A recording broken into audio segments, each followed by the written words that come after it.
see. Okay. Ah, yes. Mission's too small, too. I'm a big guy. That actually needs to be bigger. Let's take a peek here, though. Mm-hmm.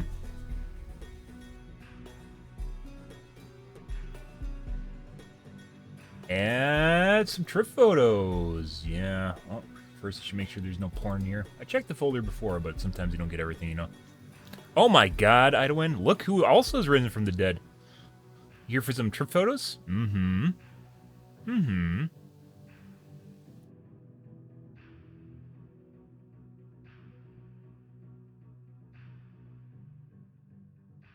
Yeah, so we went to New Orleans and Memphis and also stayed a little bit in Chicago. So got a quite a smorgasbord here.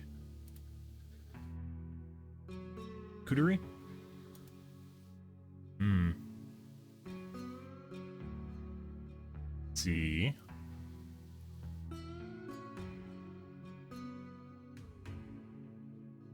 Hope you had a wonderful wonderful week and a half here, though. Week and a half, 2 weeks? Week and a half, I think is about. Yeah. Ready to get back to her?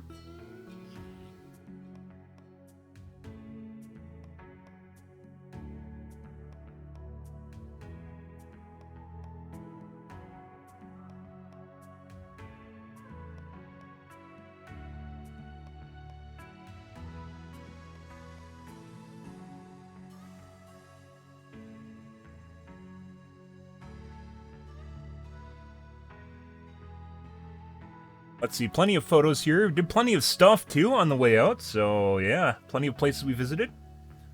Let's take a peek here. So started out on Tuesday. Let's see, the 10th? No, left on Sunday.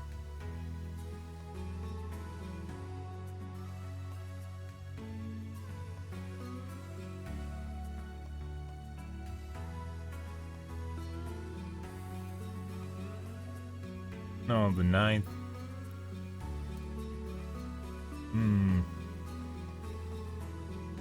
The 11th is Wednesday.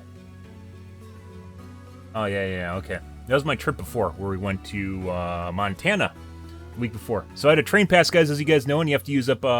it's a really good deal. You basically can go from any segment, which is basically where a train starts and stops in the U.S., using 2 segments. You get 10 segments for $300. So you can go from one place to another for $30. That's really fucking good. So you can go basically from Chicago to Washington for $30. There's no way to beat that price-wise. The catch is, well, there's 2 catches. One is you can't actually go to the same station twice. You can't, like, you can do a round trip, but you can't go there and then go somewhere else and then come back. Like, you can't use it as a way of, not transition. What is it called?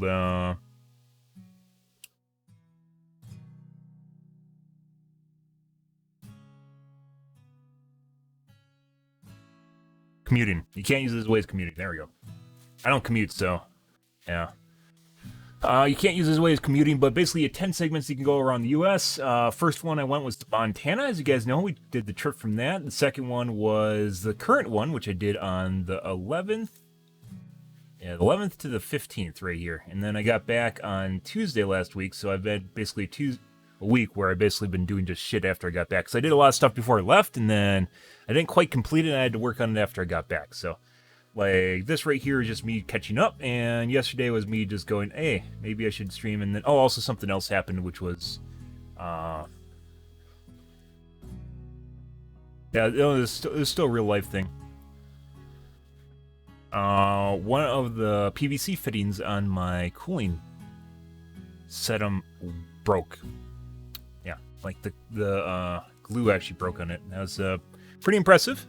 Ended up fixing that yesterday in addition to working on some flow meters and stuff. Took care of that though. But yeah, so basically I went with my brother and also my friend. She's Alex in here. My brother's friend of the family basically. My brother's friend, my friend Alex in here. We picked him up in Memphis, but first we started out in Wisconsin Dells is generally where I pick it up, and then we go to Chicago, and from Chicago to Memphis. Let's see if we can get some... Let's see. Oh, this is a good one. What's he doing? He's milking the mozzarella. The file info? There we go. Oh, yeah. Oh, yeah. Even has locations on it, too, now? I'm going to show my location. Let's find out. Open map. Please open the map. Not opening the map.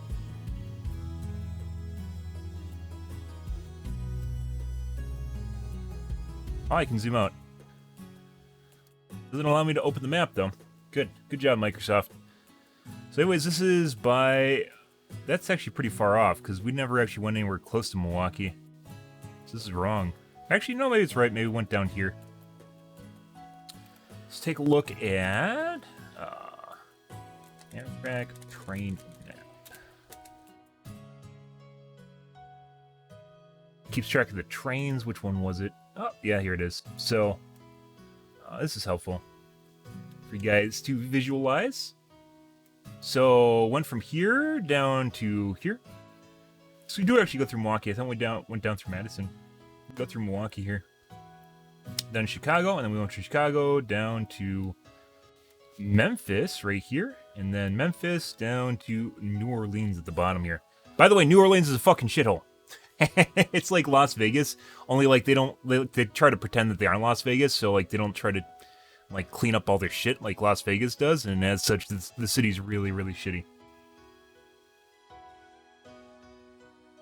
Shitty as in garbage everywhere. Shitty. Yeah. Anyways, started out in Wisconsin Dells. Got a lovely photo here. Oh yeah, you guys love the train approach? Everyone loves the train approach, by the way. Yeah. Oh yeah. Yeah.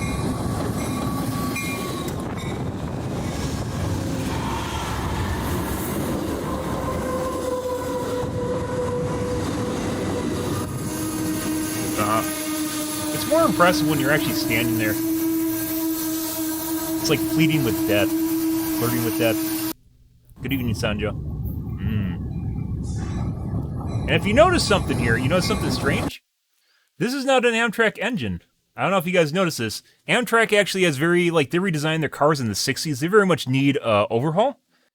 But this is not an Amtrak engine. And there's kind of the train was running an hour, 2 hours late when it arrived. And I almost missed it, by the way, because I thought I had more time than I actually did.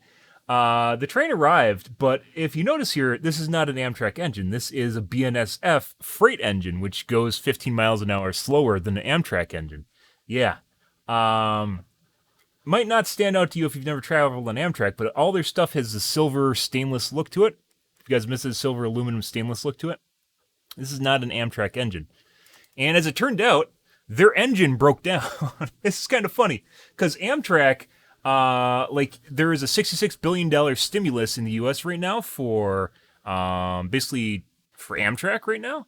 And they plan to use the majority of it, not like it's kind of weird. There's this huge disconnect between like what Congress wants and where our infrastructure is in the U.S. And like people assume, for instance, like we're competitive. If you've ever been through Europe, if you're from Europe, like Idwin here, if you're from Europe, the fucking mass transit in Europe is fucking amazing. It is really fucking good. The rails are on time all the time. And Amtrak, you don't take Amtrak because you want to be on time, by the way. You take Amtrak because you want the experience, right? You basically get to eat, sleep, and be merry. That's basically what it amounts to. It's like camping. You spend the whole time just traveling and not doing what you want. Not doing what you want, but just do whatever you want, right? So a 2-day drive or a day and a half drive is otherwise turned into a train trip in which you basically can just walk around and do whatever you want, which is actually kind of nice.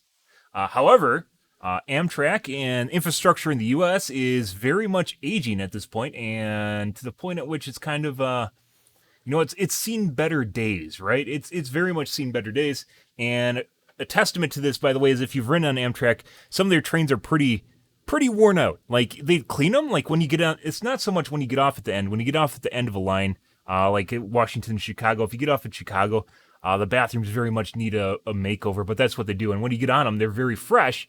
But once again, it is train cars from like the 60s and 70s. They're very, very dated. Like there's like smoke stains on the ceiling and shit. Like where you can't clean it. Like you need to basically rip it apart and redo it. And like they're not quite there yet. And they can't quite do that because Amtrak barely makes money right now. But there's like this, stereotype, or not stereotype, but like dream in the U.S. of a high-speed rail, right? Because other countries have high-speed rail. But the thing is, like, Amtrak is so far behind everything, they can't really do that right now. They have $66 billion right now, and Congress wants them to make a high-speed rail, and they're like, yeah, what happens if we just use this to repair our cars? What if we use this to improve our infrastructure that exists right now? Because they very much need it.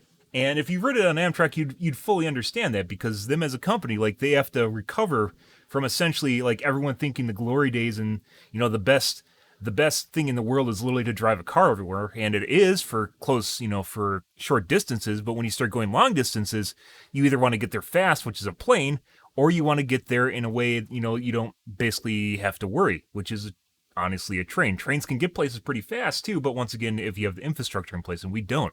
U.S. does not have infrastructure in a lot of different places, and that's starting to have like kind of a resurgence of desire and interest. There's a lot of people riding comparatively to when I rode Amtrak last. There is a lot of people riding Amtrak now.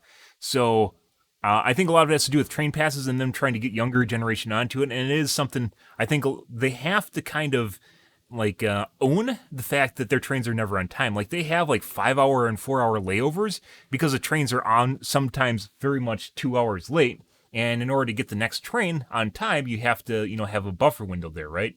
So, like, we arrived at Chicago, and between the time we arrived in Chicago and when the next train left was 5 hours.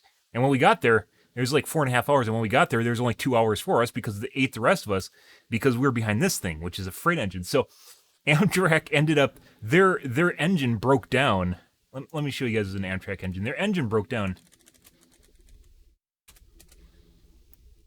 No, this is a freight, I think these are the commuter line ones. Their engine broke down like after the first 2 stops, and they had to get basically a rental. Can you imagine how expensive it must be renting a train engine? I can only imagine. Like they made zero money on this trip because they had to rent an engine, and that's pretty ridiculous. I think this is their newer engines, and this is a commuter engine. Yeah, these are all commuter engines. And where is their normal engine? Yeah, I think this is one of their newer ones. So. This is their new engine, which is somewhat, comparable. It goes 50 miles an hour faster than the current ones, too. So I think the top speed is like 115. But it doesn't matter because the tracks can't handle it. So even though the trains can go 115, they're operating on freight lines, which can only go up to a maximum of 80 miles an hour. So it really doesn't matter. They have, like, engines. Even their current engines can't go fast enough. This, I believe, is... Yeah, these are their old engines. These guys right here. But this is what they look like. And these are their commuter engines, and these are their new ones, I believe. Or no, maybe this is the old one. Which is the new one, then? Their commuter. I think it's these guys. I'm pretty sure it's these guys right here are their old ones. Yeah, these guys. Yeah. This is their old engines, and they have this very iconic look, right? They have like the silver. All their cars have the silver and blue on them. These engines have been updated look-wise, but the train cars are basically the same thing as they were made in the like 70s or 60s whenever these cars were made. These look almost identical. But if you notice here, there isn't an engine pulling it. There's an Amtrak engine. This is a freight engine pulling this in, and freight engines obviously aren't made for high speed. They're just made for pulling basically high amounts of weight, right? And Amtrak, on the other hand, I think they still have a normal engine. I think this is a double engine. Yeah, so you can see right here is another Amtrak engine, but normally they have 2 engines. And pulling cars full of people are much lighter than pulling freight, right? Because freight is just a shitload. It's highly dense, high amounts of density. And train cars are not that. They're people cars generally are not that. They aren't cattle cars, right? 3 of them, actually. Oh, so... Normally there's 2 engines. The engine that broke down is still in tow. Yeah, so there's 2 engines here that are Amtrak, but normally they'll only have 2, and this is the guy that's in front pulling everything. That's fucking hilarious.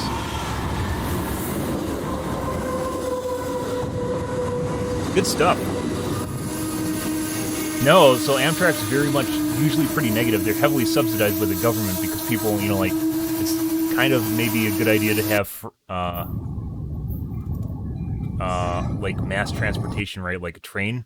And if you've been in Europe and basically everywhere else in the world, trains are very much part of mass transit, getting places. If you want to go anywhere outside your city, generally you ride the train. And it's cheap too.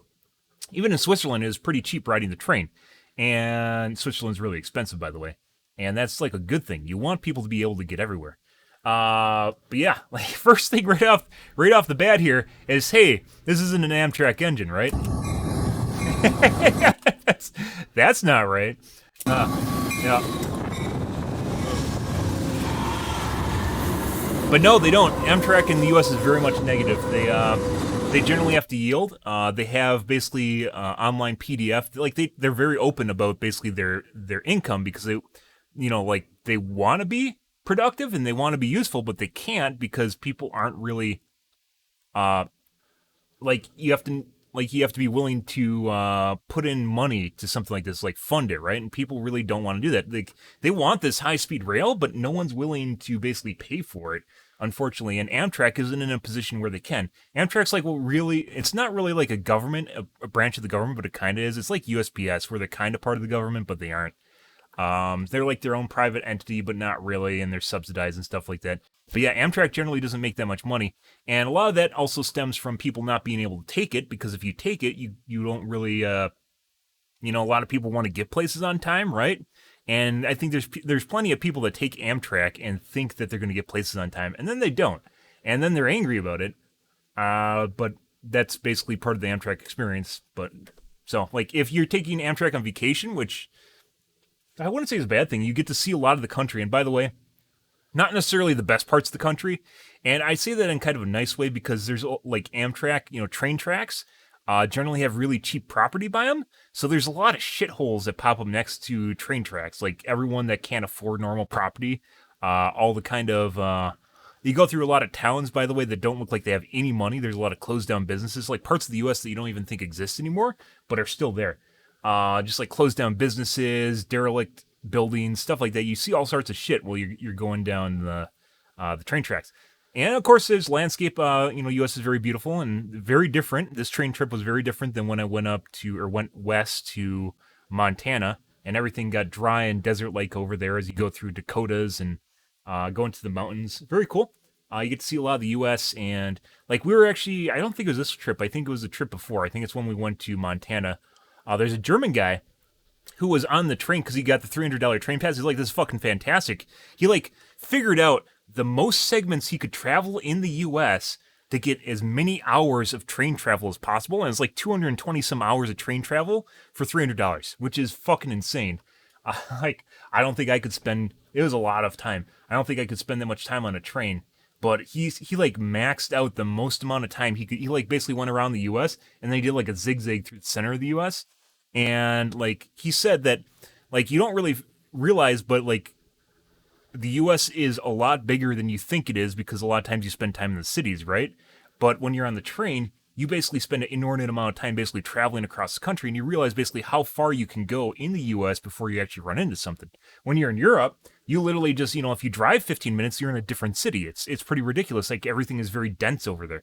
Where in the U.S., we have a lot of areas just with nothing in it. It's just a lot of farm field. We talked about this last time, just a shitload of farm field. And said it was very different than like being in Europe, and it is. I honestly think that a lot of people, if you live in the U.S., I still highly recommend you visit Europe, and vice versa. If you live in Europe, you should visit the U.S. For a couple weeks in your life, because it just gives you a different perspective on just like what happens around you. But yeah, just first thing wrong, you see the GE engine or the BTSF engine pull up, which is a rail line, I think, in the Northwest. Yeah, 2 hours late, and that would be why right there. Honestly, like, even putting aside the fact that everything's aging as far as Amtrak goes, they have very iconic looking train cars. I honestly think, though, the stainless look, very cool. That being said, it's also like the mail trucks in the USPS mail trucks, which they're looking to replace, by the way, which are those stub nose guys, right? Very iconic looking vehicles. And I'd still say this is part of it, but once again, the U.S. infrastructure is very much just kind of uh, derelict, depending on where you are. Like, private entities generally only give money, like industry, not Q&A,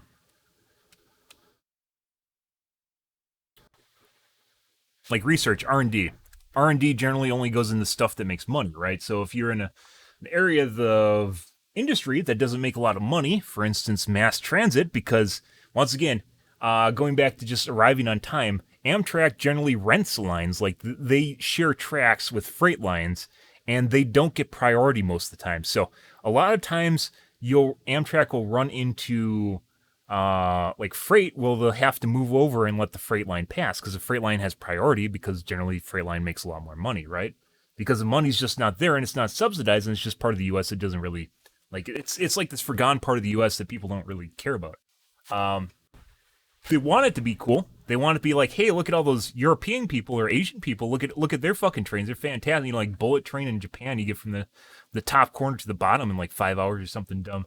And the U.S., like we're like, yeah, man, look at our trains. Our trains are, no, they aren't. They have seen better days. So like, there's like the $66 billion stimulus for infrastructure. Part of it was trains, and specifically Amtrak's going to get a shitload of money, but they're actually putting aside something like 33 or 30 billion dollars to repair. Half of that isn't for upgrades. It's not for R&D. It is to repair their current infrastructure. Is to repair trains and the tracks, because Amtrak does own some tracks. It's to repair their trains and their tracks that like need overhauls. They desperately need overhauls, and they can't because they don't have the money to do it. It's kind of sad, but at the same time, you literally realize how big the disconnect is between like what the U.S. like thinks like is going to happen here and like what we're wanting. Congress wants us to have high speed rail, and people in the U.S. I want a high speed rail. I think that'd be fucking cool. Like go from Chicago all the way over to Oregon in like fucking 3 hours. That'd be fantastic. Like 200 miles an hour, fucking amazing. But it's not going to happen anytime soon because infrastructure is highly, it's very costly, and at the top of time we live in like a time where people do not want to pay for stuff that costs money, unless it's wars, by the way.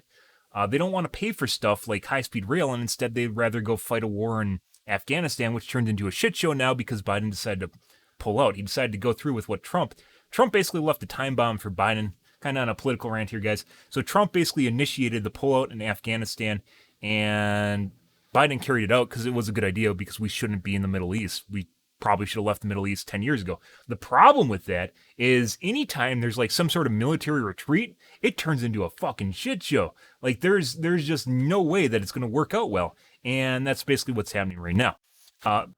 So basically he's getting stuck with all the political blowback from it. And everyone's saying it's a problem, et cetera, et cetera. But, even though it's a good idea and now he's stuck with that. In hindsight, think about 2 decades worth of war that we could have spent on rail instead. Like we spend if we look at our military budget here, like U.S. Budget, like the Department of Defense. Let's see. Give me a wiki link. No, there's nice ones with graphs? Yeah, there we go. A lot of it's also for Medicare and Medicaid, which is basically bankrupt at this point because there's not enough money paying into it. But if we look at military expenditures by country, yeah, stuff like this. Here's China. China's less than a third of what we're paying into military expenditures. This is just in and of itself kind of a telling sign. But China, by the way, has higher GDP, I believe, than we do. So, like as a proportion of their total budget, that's a lot less. The amount of U.S. debt measured by a percentage of GDP held by public over time. Okay. Where's the pie chart breakdown? Not the one it's looking for.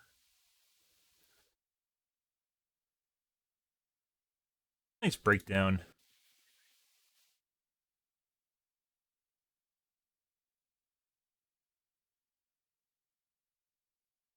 So this makes sense. This is stuff that we have to pay: military retirement, some veteran benefits, and earned income and child tax credits. Supplement nutrition assistance program. I don't know why that's under that. So obviously you have to pay. Joining the military is really part of like you get into the military because you want the package deal, right? You want the money on the outside where you're going to get benefits on the long term. But if you look at a defense, non-defense, basically the same thing. Veterans benefits, and then there's veterans benefits down here. I don't know. Like you got to be careful with some of this stuff because it looks like they're trying to make it seem like there isn't a lot of money that goes into the military anymore. That's not true at all. Recovery rebates. I don't know what that is.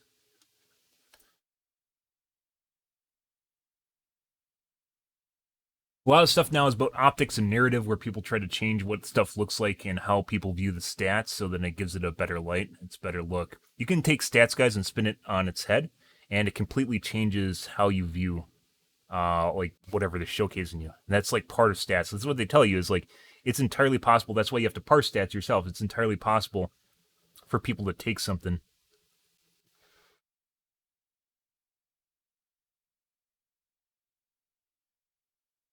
and make it look like it's something that's not. It used to be like 40%.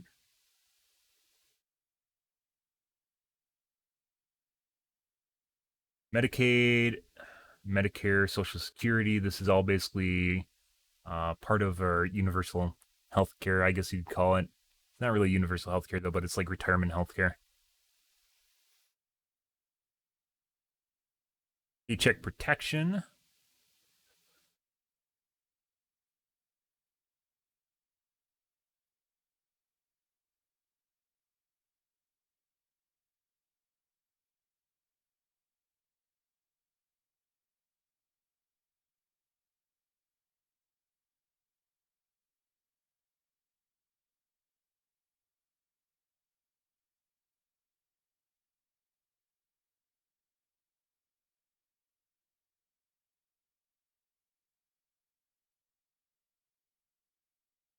Foreign defense spent 585 billion.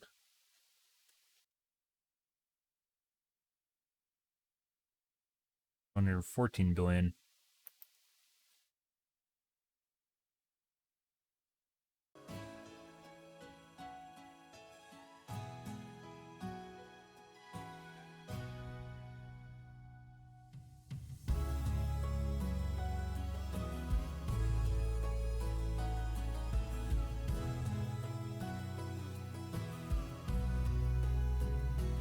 Prior to 2009, spending for the wars in Iraq and Afghanistan were often funded through special appropriations excluded from the budget deficit calculation.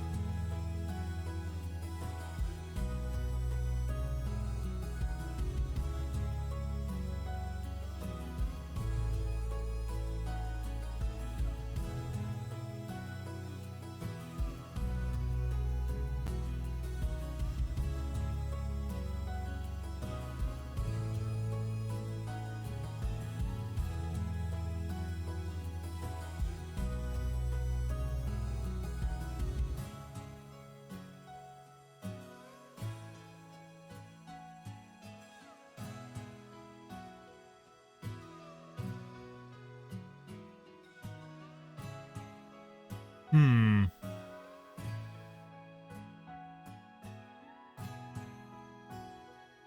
But yeah, you can't cut benefits to military after they're basically in the military. You can do that before they go in, but you can't do that afterwards because then it's like bait and switch.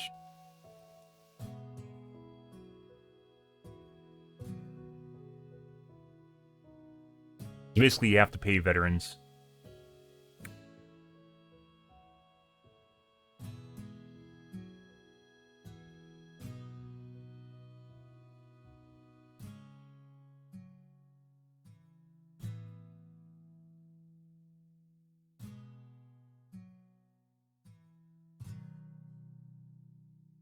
Increase over inflation. That means it's increasing faster than inflation is, so that it takes into account inflation.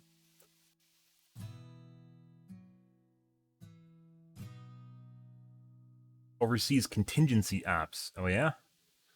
So they're trying to exclude that from military expenditures? But anyways, Point being, we spend an inordinate amount of our income on military when we don't need to, because it's not our job to police the rest of the world, right? But a lot of people believe it is, and instead of spending things on, infrastructure, for instance, like rail, high-speed rail, or internet, let's say you have, regulate internet, so you aren't paying $100 a month for cable, which is less or more than a lot of utilities, right? Depending on where you live and depending on the amount of power you use, say it's almost on par with like utility, like a power utility, and you get things like water too. Water is a lot cheaper, for instance, right? But generally speaking, internet is now a utility.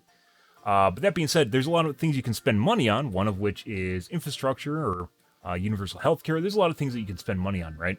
But instead of doing that, we spend it on military, and people seem to assume that like we're going to be the best in the world when it comes to stuff like this, but instead we're spending it on things like this. And then they get angry when we decide to try and, shore up our losses and move out from a country that doesn't even want to defend itself, and people get angry about that, right?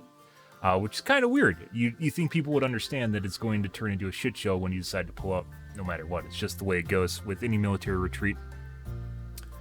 It's not like one of those things that just happened in a week, too. So... yeah. But anyways, here we are. First sign on the trip, guys. Anyways, I digress. First sign on the trip right here is running into the train engine with, that's from a different company. This looks pretty disgusting, different company, but once again, a showcase of basically how Amtrak's aging. That being said, Amtrak has a lot of legroom to it. It's not like, airplanes where they try to, shove you in as close as possible. There's a shitload of legroom on Amtrak comparatively to like airliners. This is my brother. This right here is mozzarella, and he got some good mozzarella. He likes like traditional Mediterranean kind of lunches and dinners. So like because he spent a lot of time in Europe, he was in Switzerland for a while, and he likes cheese, and like we had tomatoes. He just like more traditional stuff going on there. And yeah, this mozzarella had a lot of semen in it. So it turns out it looks a lot like that. But it's basically just a bunch of liquid that was in the bag with the mozzarella. I thought it was hilarious because basically it turned into him milking mozzarella. But, funny in and of itself, right? Yeah, this is in Union Station. Once again, kind of showcasing Union Station's in Chicago, if you guys don't know where that is. If you look over here on the left side and we zoom out, it's right here. The bottom of the lakes. Union Station's in Chicago. This isn't really... I was basically hauling my bag at this time, and I guess I didn't take a good photo. Union Station's been there a really long time, and they haven't really retrofitted it. Lots of... for instance, if you've been through Switzerland or a lot of places in Europe, like they have all sorts of ventilation and everything's modernized. It's not. This basically looks like Union Station from the 50s. Just big, long concrete platforms, and these are diesel engines just spewing diesel fumes into... basically what is an enclosed area. They obviously have fans on the end, but there's literally just a telling signs like when we went past an engine that's just sitting there idling, and you could see the smoke. You can't really see it here, but you could see the smoke just going and hanging in the air above the ceiling. It's like literally like coal engines and just spewing it out. There's just a shitload of like this haze in the air. And once again, by the way, Union Station, pretty cool. Very interesting. Like the architecture wise is, like straight from like the 1900s. With like marble and granite. Very cool, and they could do something with it, but instead it's a giant waiting room, essentially is what it amounts to.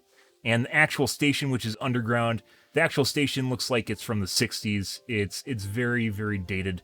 Once again, they don't have the money to upgrade it, so they just leave it as it is, because it kind of works, right? Well, it does work, it just doesn't look pretty, right? There's me in Union Station. Once again, this is the inside of Union Station in Chicago. That's me, guys, in Chicago. Oh, yeah. Look at that. One of my friends said I look like Amish terrorists. By the way, a lot of Mennonites ride the train, if you guys didn't know that. They generally ride there's a shitload of them from the west all the way over to Chicago. I believe they take it to get to their Mecca, which is in Salt Lake City. But basically, they take the train. Mennonites are basically like Amish, like they don't generally use electricity. Some of them do. It's kind of weird. It's like, like any faith just kind of has like this, like they have their own, their rules set up and such. But There's a lot of them. There's a lot of them. Also, one of them was eyeing me up and down. That's kind of interesting. I think it has a lot to do with the beard. I shaved that, by the way. It looks better now. The Amish terrorist look. Yeah, there's a chick that was totally eyeing me up, by the way. She could have been on OnlyFans for sure if she wasn't a Mennonite, but she's a Mennonite, so 100% could have had an OnlyFans and had a bunch of Mennonites that subscribed to her. Oh, not OnlyFans anymore. Was it Playhouse? I think the new one's Playhouse now. Yeah. Union Station, though. Yeah, everyone's moving. By the way, another thing that happened the last couple weeks. So this actually, like, I originally thought that this was just another hearsay, which is people were saying, OnlyFans is getting rid of adult content, and as it turns out, it's true. They emailed their, basically, people on their platform. I have no idea why they would do that, but they emailed people on their platform, and they're like, hey, yeah, you can't post adult content anymore, which basically kills their platform. I have no idea why they do that. My guess is what they're going to do is they're trying to sterilize the platform so they can sell it, and they're basically selling someone a rotten egg. Like, they're trying to improve the optics or the narrative of OnlyFans so they can sell it and basically bail, is what it's turning into. So they think they can get more money and a better valuation if they don't have adult content, so then they can just sell their platform, essentially, and move to a new platform, right? Yeah, that's capitalism for you guys. But yeah, I think they already found a new home. I think it's not OnlyFans, Playhouse. There's another one, too, that's popping up on my Twitter feed. But I think Playhouse is the new OnlyFans. If they're a company and they're planning to make their company last for a longer period of time, they definitely would not axe adult content. Once again, I think it's a political move to increase their valuation and make them bloated and seem like they're worth more money than they actually are, so they can sell their company and bail. That being said, whoever picks it up probably is going to be too stupid to realize that and get stuck with a rotten egg, because basically the entire platform is based off of adult content, and they're getting rid of adult content. So, yeah, kind of weird. I have no idea why they would do that, but well, I actually kind of have an idea why they do that. It just doesn't make sense, right? Yep. So here we went and met this is on Tuesday. Yep, this is on Wednesday. Wednesday. Went and met one of my brother's friends, brother's friend's friend. Yeah, his cousin, I think she was. Had lunch there. Well, we didn't have lunch, we had drinks. This is during our 2-hour layover because the train was late in Chicago. Yep, this is once again in Union Station. This wasn't 10:44 p.m. The time was wrong on that. I don't know why it says 10:44. That was incorrect. Yeah, it wasn't 10:44. Really weird. Yep. And this is where we arrived in Memphis on the day after. This is at 5 in the morning. We arrived in Memphis. This is a really cool hotel, by the way. That used to be the old train station. It still kind of is a train station, but they sold the train station itself. And, Marriott, I believe? The Marriott bought it. So we're down here in Memphis. Arrived. Oh, you can see the train track right next to it. Arrived right here and sat on. It's basically 5 in the morning. Arrived on the train tracks and basically got to watch sunrise outside this really cool train station. It's actually one of the best hotels we stayed at during our vacation. Very cool. And straight downtown in Memphis. There's more photos of what we did here. There's my brother. You can see the old platforms or the old stops for the trains, so they wouldn't run into the station, right? But they don't even run there. The train track runs next to it now. But yeah, old train station, very, very cool. Pretty hip place. We're downtown. We ate at the restaurant right here. I forgot what it was called. Had some southern food, y'all. There's me. This is on the street. This is the Martin Luther King Museum where he got shot. The Lorraine is where he got shot. We didn't go inside because basically it's just that. It's where he got shot, and it's a museum now, so there really wasn't much of anything to look at. They preserved the front of the hotel after the place went out of business, which is here on the side. Yeah, the Lorraine. So he got shot up here on the corner, and there's his car, I believe.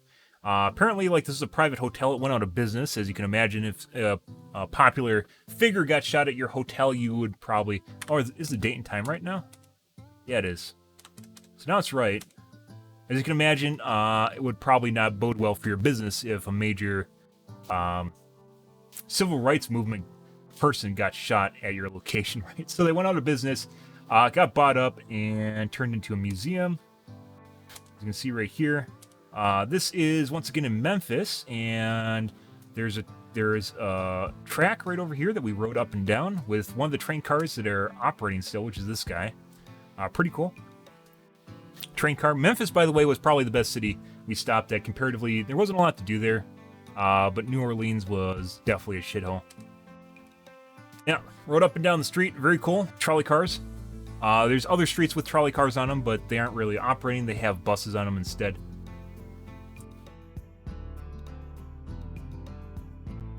Had some really good food there. Yep, this is where we walked around the lake. We went and took a tour of the location, and it was by theater. A theater. By the way, the best people that do tour guides are 100% theater majors, or what do they call them?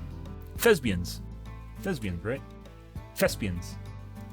Not lesbians. Thespians.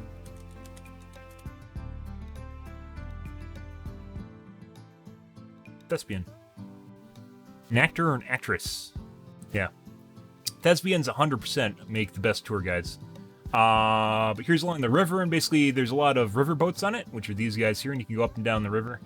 I think it's also a way of getting people to gamble. I don't know if they have gambling on them. I assume they would. There's kind of a... I don't know why you'd actually travel on a riverboat unless there's gambling and booze, right? That's basically one of the big things about riverboats is they technically aren't part of the locale, so you can do things like gamble on them, and it's not against the law. This is a preserved front of a building. It's really cool. Right down here. So this is the river line that we walked along, the shoreline. And then...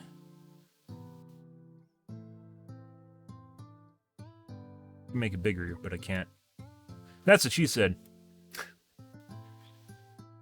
But yeah, this is with our tour guide. Or no, this is before the tour. We went and walked along this line here. A lot of really cool old businesses. I forgot the name of the street that it's on. 14? What's the name?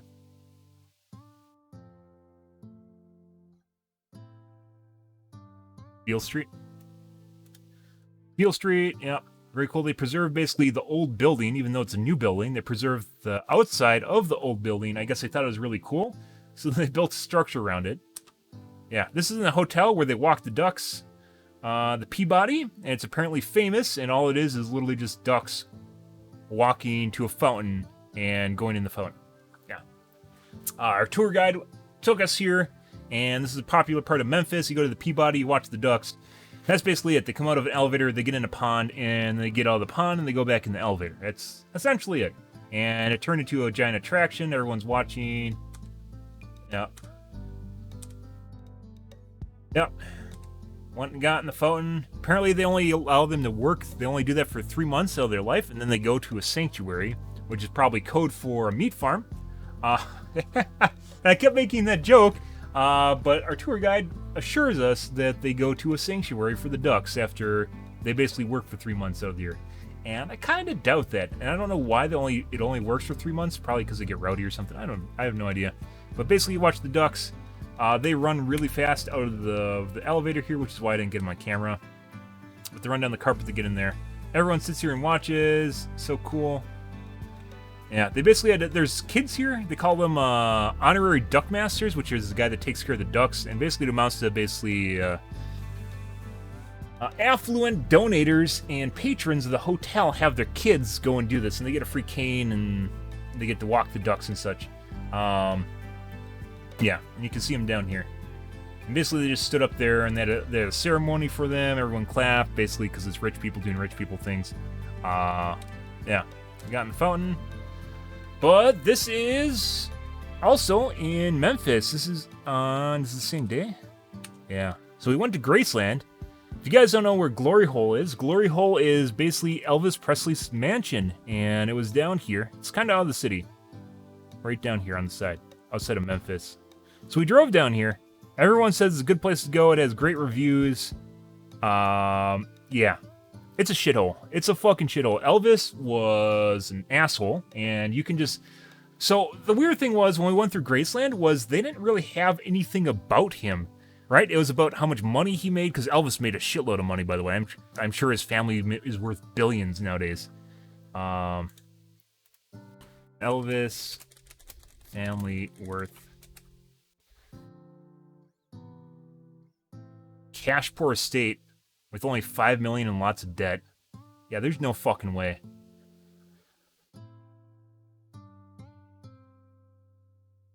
I'm sure that the mansion was worth $5 million, but there's no way that Elvis Presley only had $5 million. There's no fucking way. It is literally the mecca of like rock.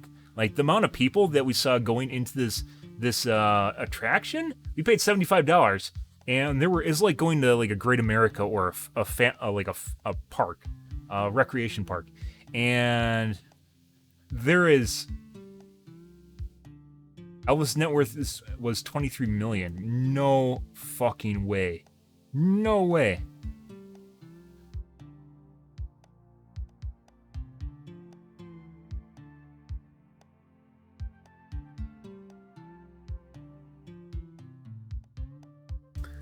Appears in the top of the list along with Phyllis Starr and Michael Jackson. They do a really good job of covering up basically everything there. Because what we saw was basically they talked almost nothing about his personal life. They besides him just basically, like, if you had a bunch of people in a room trying to figure out what they can write about someone that, you know, was a shitty person, they basically came up with a bunch of placards describing his day-to-day life. Nothing about his personal life or how he treated people. Nothing about his family, like his interactions with his family. Nothing, you know, that would make him look bad. And they basically whitewashed the whole thing. They just made it clean as a baby's bottom. Spick and span as baby bottoms. But he has so many, like, he must still be getting royalties. Like, his family must still be getting royalties from his records.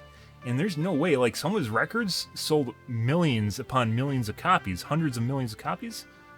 Let's see. Elvis, most sold song.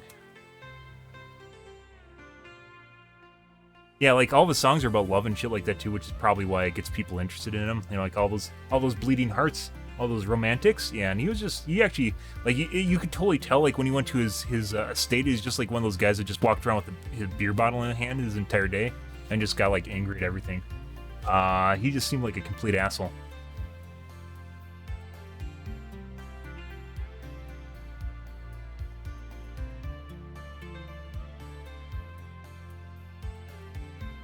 Cocaine addict. They don't say that, but he just, like, died randomly, and it totally just amounted, I'm sure it just amounted to an OD, but they never said that. It was like his heart gave out, you know, after all the cocaine.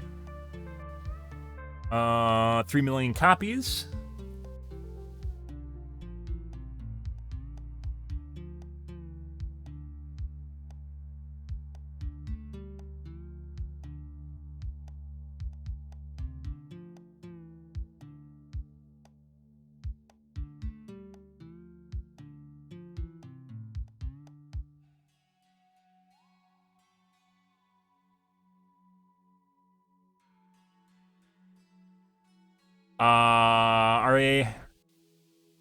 Elvis sold twice as many singles. 50.5. That's just singles, by the way. 50.5 million singles. That's a lot of fucking songs. That's just a single. Single's just like one song. I don't know why you'd ever buy a song when you can get, like, you know, a record with a bunch of them on it, but I guess some people just want a single, right?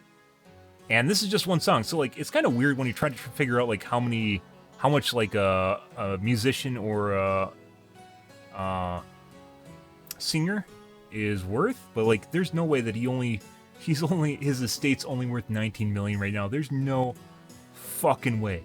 Because we went there, and they have basically the entire Elvis experience, like, where you can go, you had to pay $75 to view the mansion. Mansion, by the way, his mansion amounted to townhouse, so not even a mansion, if you can imagine a townhouse, so bigger than a normal house and not really as elaborate as a mansion, like a townhouse, and then he basically attached, like, the shittiest buildings he possibly could to it. This is his kitchen.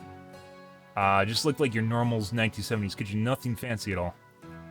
This is a stairwell with mirrors in it, and this is the basement, basically amounted to a playroom. If you can imagine basically a Twitch streamer that got a shitload of money, this is essentially what they would do. It's basically the same thing. Bunch of TVs. This is outside of his mansion in front. Right there.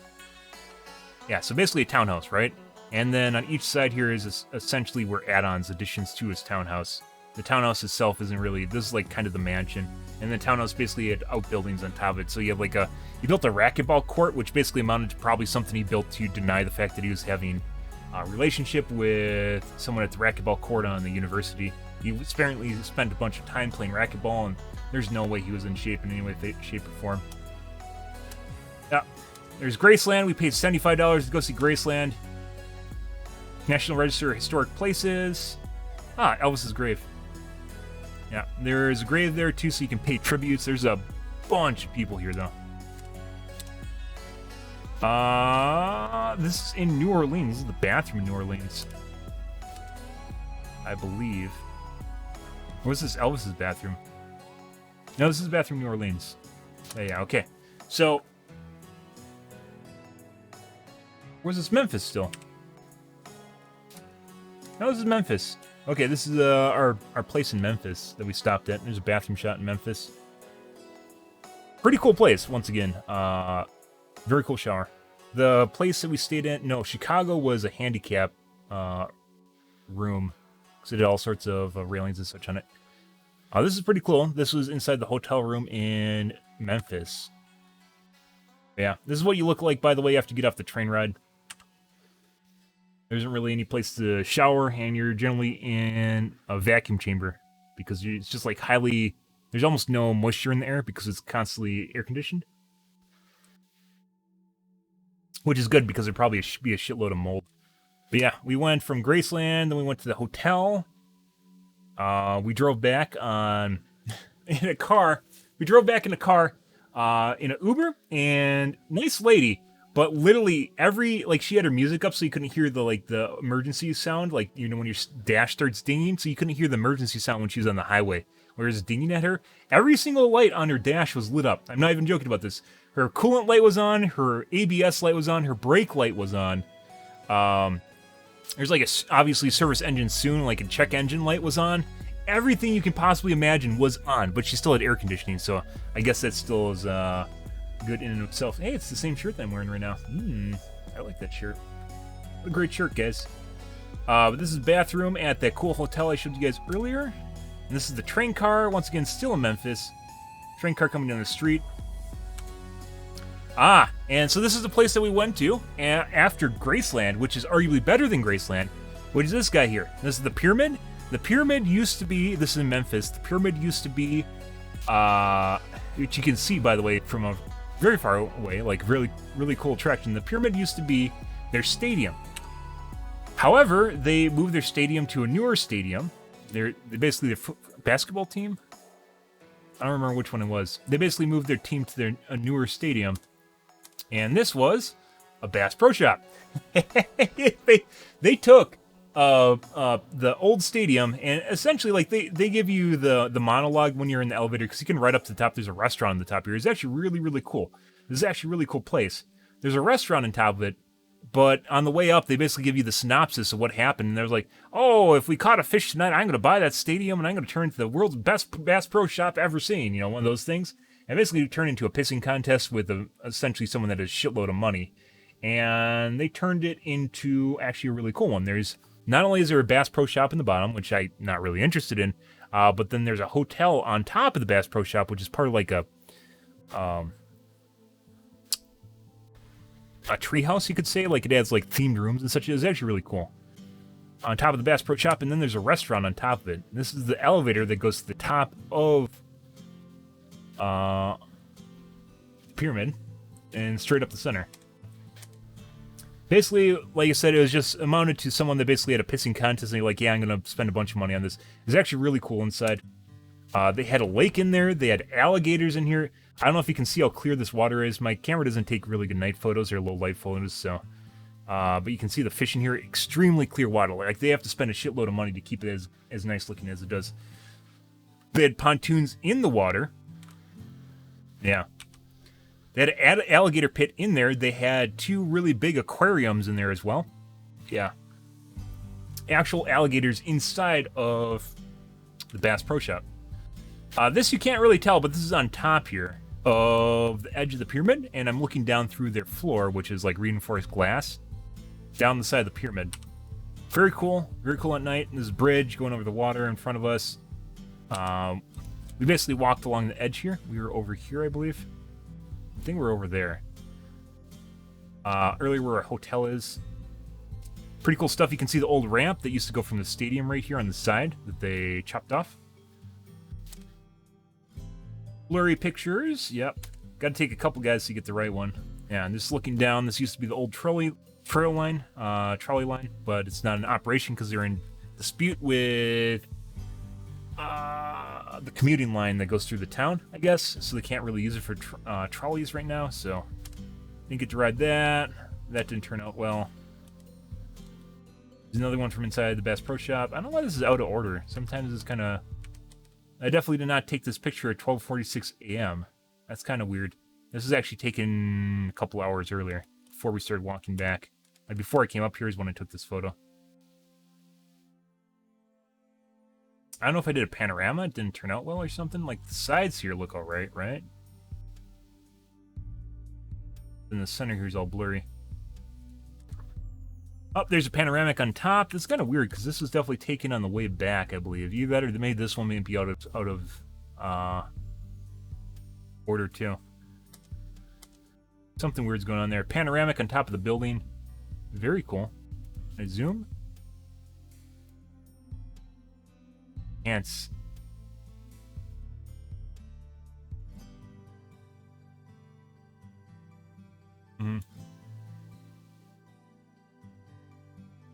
Oh, you can use arrow keys to turn now. How do I advance now?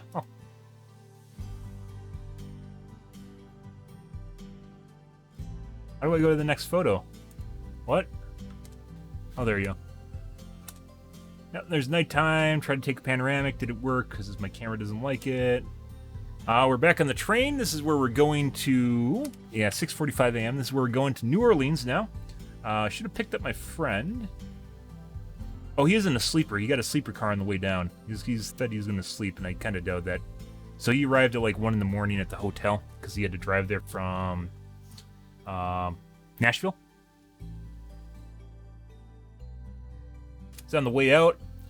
This is when we arrived in New Orleans. This was a derelict. Yeah, so like kind of just a testament to kind of how shitty New Orleans is. You don't normally see this is in prime downtown space, by the way. You don't normally see derelict skyscrapers. This is a derelict skyscraper in the U.S. in Memphis or New Orleans. Yeah, and at the top here, there's a fish net around this probably to catch shit that's falling off here so it doesn't kill people. Yeah, derelict skyscraper in the middle of New Orleans. That was kind of interesting. That was like the first thing to greet us when we got off the train. Yep, this is what I was taking a picture of here. I think it's just the street. Canal Street. So this is taking a picture of Bourbon. Yeah, Bourbon Street is the drunk street, which we did visit, by the way.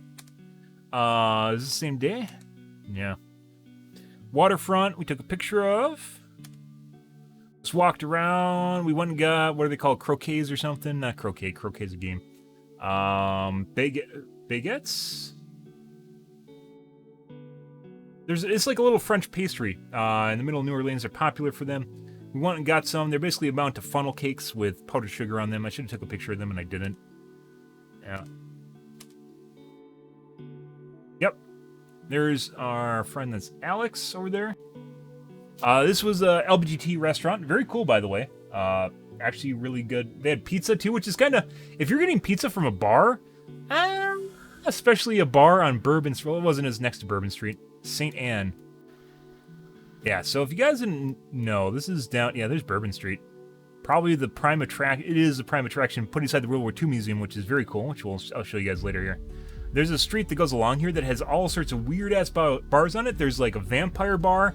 There's a couple vampire bars, by the way. Like vampire-themed / people straight up dressing up as vampire bars. Or vampires. Yeah. And a lot of LBGT bars on here, too. We stopped here. Sat across from an extremely attractive transgender woman. Who apparently, I didn't hear it because she was sitting next to a guy that was dressing in drag, but or maybe it might be a trans guy. I don't know. It's a whole weird thing going on there. But apparently, my friend here said that she sounded like had a really deep voice. I wasn't paying attention. I thought it was the guy next to her talking, but I think it's actually her. Yeah, very, very attractive female, by the way. Very deceptive. Some trans, there's a lot of transgender women that I wouldn't say quite are there, but then there's some that are also extremely attractive. And this is the case where she was extremely attractive, and if she didn't have a manly voice, probably would be one of those people that you would consider asking out. Very attractive. She's sitting there with pasties on too. It's funny, like borderline naked inside the bar with just pasties on. It gets kind of weirder than that. It's not like one of those things where you just, it's like unexpected. Once you start getting to the nightlife on Bourbon Street, it gets kind of weird. This is the street down the side. Once again, this is not Bourbon Street. This is the one on the side we're just on. Yeah, St. Anne Street. Yep. Went and got drunk on that. I don't know why I took a picture of my feet. That was probably an accident. And this is Bourbon Street, I believe. There's a picture from earlier. I think my phone takes a while to digest panoramics, and then it doesn't actually date them properly. I don't know what's going on there. This is from earlier. French Quarter. And this is Bourbon Street. Can't really see anything. Yeah, good nighttime photos on my phone. Literally took shit photos. I think I need to do custom settings on there. Anyways, Bourbon Street, we went there and we got drunk at night. Everyone gets drunk on Bourbon Street. It's basically a big part of, once again, the nightlife in New Orleans. Is literally Bourbon Street, which is just a giant street where basically there's a bunch of prostitutes, people selling drugs, and a bunch of drunk people. It's where everyone says, show your tits, and you throw beads at them, and they show their tits and you throw beads at them. Which we got to do, by the way. We sat up on the top of a bar and had a fun-filled, loving experience of oogling at passerbys with a guy downstairs that was kind of like a hustler. He'd try to get people to show their tits, and if they did, they get, beads. There's an entire thing, because there's a lot of spots on Bourbon Street that did that, and there's a lot of people that are very receptive to getting beads thrown at them, or wanting beads. It's literally like a currency. You wouldn't think it would be, but it's literally a currency of the area. Yeah. And so much so, there were, not hustlers, but we got one chick that was trying so hard for beads, she'd steal other people's beads. It was kind of like a turnoff for a lot of people, literally having your beads stolen away from you, you're picking off the ground. Yeah, actually ended up being one of those. I don't know exactly why.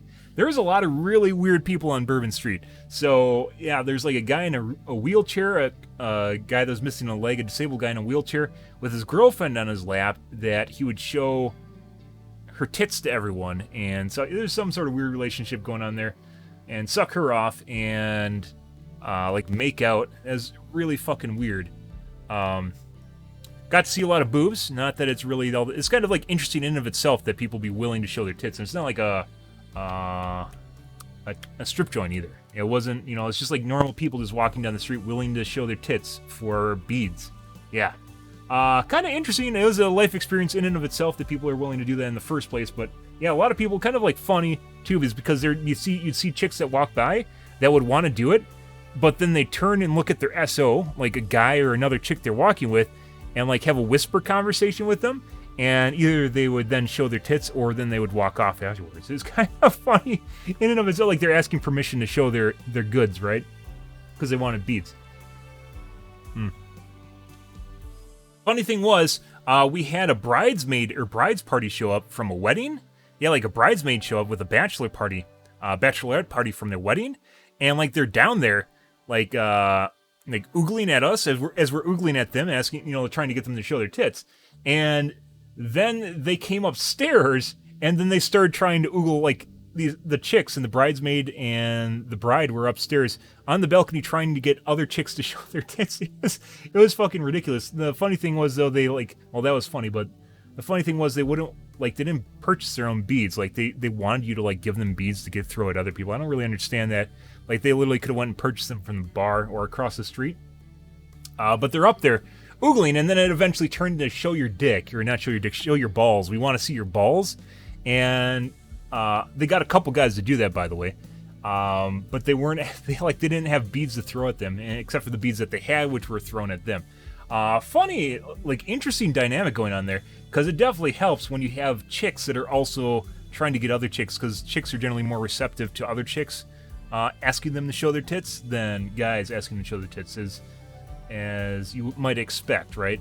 But they're up there for a good long time. Like, kind of a telling case of character in and of itself was after they left. There's like an older lady there too, Laureate. It wasn't Lorraine. Forgot her name. We're all shouting it because we wanted her to show her tits, and like she was like, no, I'm not gonna do that. She was like the guardian of the group. There's like a bunch. They were like 20 somethings, and then they went downstairs. And on the way out, like, we were about to leave, by the way. On the way out, then they showed their tits to us, which is kind of funny in of itself. So it wasn't just like they're up there yelling at other people. Then they showed us their tits on the way down, which was pretty hilarious. The funny thing was, like, I didn't have any more beads, and I did have some beads, but I wasn't gonna go buy more. And like, I was almost out, and it's like kind of would have been sad if you didn't have anything to throw right at the end of things. But it was a trip in and of itself. Obviously, I don't have any pictures of that because that would have been crude to take pictures of something like that, right? But the whole experience, there's a lot of really cool bars down Bourbon Street. We stopped at like kind of like a nostalgic 1940s bar with the jazz band on a back room that you needed to know a password to get into, which is probably just a strip club or brothel or something like that. Prostitution is not legal in New Orleans as far as I know. It should be. Prostitution really should be legal everywhere and regulated.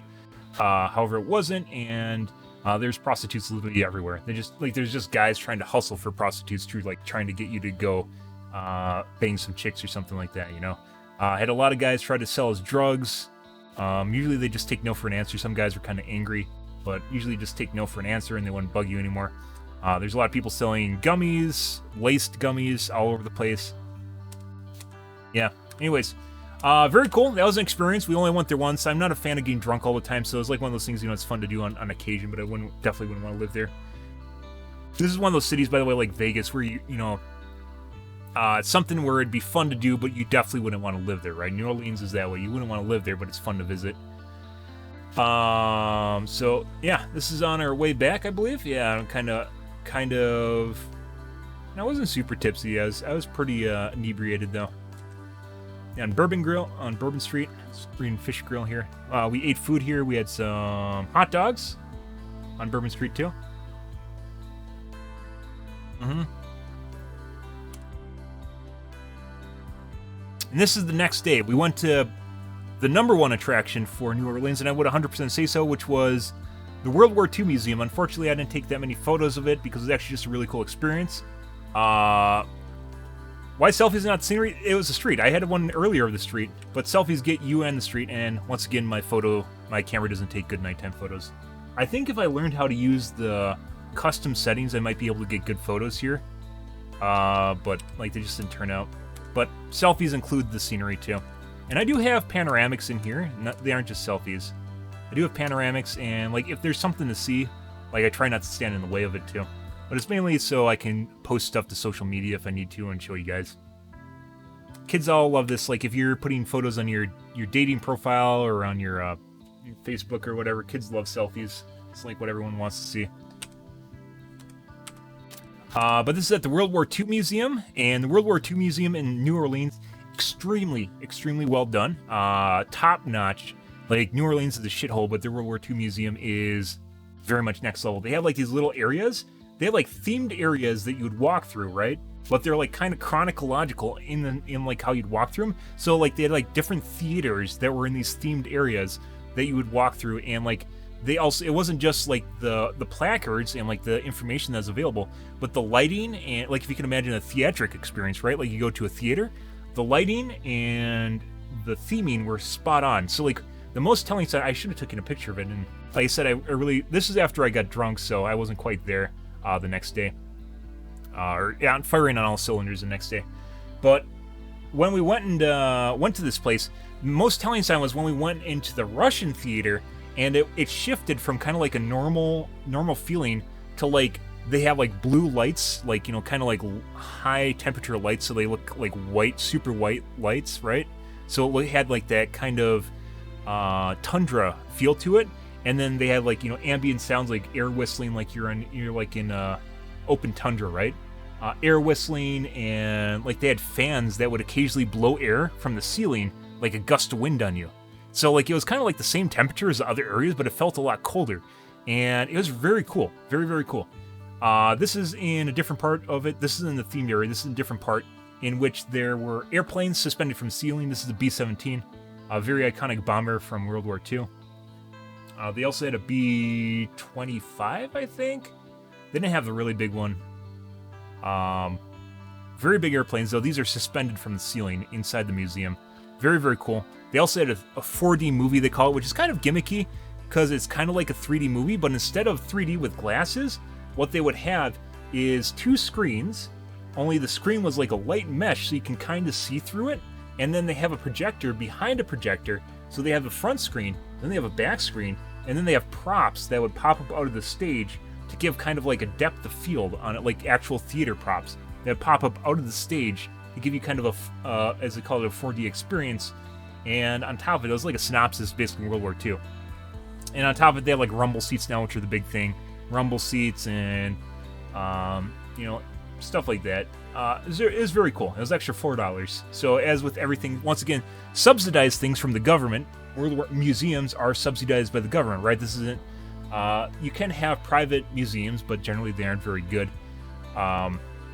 Very, very well done. I would highly recommend seeing that. That being said, I don't know if I'd travel to New Orleans just for the museum, right? Yeah, it was very good. It was very well done. This is New Orleans. Yes, the next day. This is on Saturday? Yeah, this is on Saturday. Should have taken more pictures of the museum. There's a P-51. There's inside of a B-17 there. You could go down and look inside of. This is from up top. They had multiple layers of scaffolding. Basically, you could walk on balconies. You could walk on next to the airplanes that were up in the air. Yep. I forgot which airplane this was. Another really cool one. Basically, bombers amount to anything with the back turret on it. This is generally a bomber. P-51, very iconic World War II airplane. After we actually decided to make an airplane because all of ours sucked. There's like this whole transitional period. Like, World War II was one of these really kind of weird things, like as far as like industry goes in the U.S., because we went from basically having essentially garbage, relatively garbage military. I think we were, in terms, like, this is kind of like why we went, I talked about defense spending earlier. Like, we went, in World War II, we went from being behind, Argentina? Like, behind, I think it was Argentina. Behind Argentina in terms of military spending to basically spending more than anyone else in the world. And it shifted from us having really garbage military, outdated military that just got ran over by Germans and was happening in Europe, to us having P-51s and B-17s and B-29s, I think, were the big ones. Really big ones. They didn't have those in the museum. Yeah, these guys. And then these were replaced by B-52s, I think? The Stratofortress. In 1942, these were right at the end of the war. Like, basically where we made airplanes that are just carpet bombed the shit out of everything, right? These were in the service for a long time. 1946.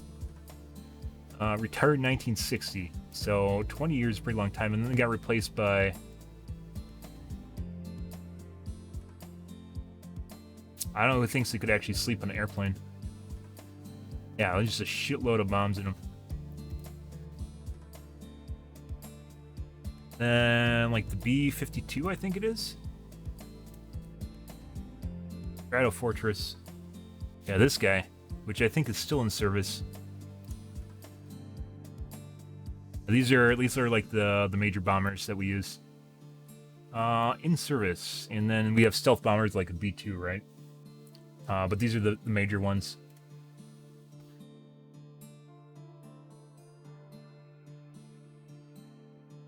But we just like went from, even like the B-17, like going from a B-17 to a B-29, huge difference. The B-17, I think, is what we got like at the beginning of the war. We had at the beginning of the war. Memphis Belle. Memphis Belle, by the way, great movie.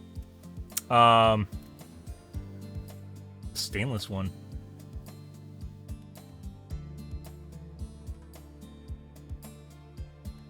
Development, waist position gun.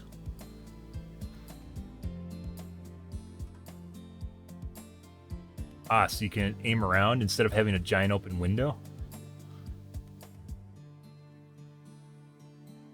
Now, when were these in service from? Like 1935. So this is after World War One, and this is going into World War Two. This is what we had at the beginning of World War Two. Even that, very different from a B-29, right? Yeah, which is what we developed in the middle of the war. Just completely like redesign and like rethinking of what's going on. And dealing with a lot of growing issues, right? Like when something turns into PvP, it causes people like the meta to change quite fast, right? Min-maxing.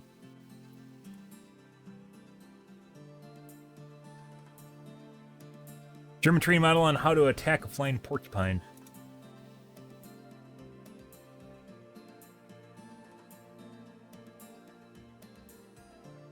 So they're trying to show off all the line of sight. Very difficult because they had belly turrets. If you ever watch a B-17, which I recommend, by the way, older movie, but if you're into World War movies, very cool. Wow, imagine taking this in the middle of, this is taken in flight.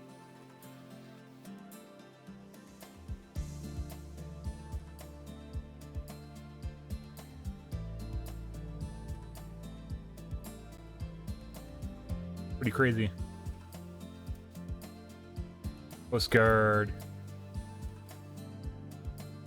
But anyways, if you watch the movie, there's like one scene where the guy has to get into the belly turret, and I don't think I have a picture of it. Guy has to get into the belly turret, and he's like, I don't want to get into that thing. It's a death trap, right? And later in the, spoiler by the way, later in the movie, he's literally hanging by his seatbelt after it takes a hit.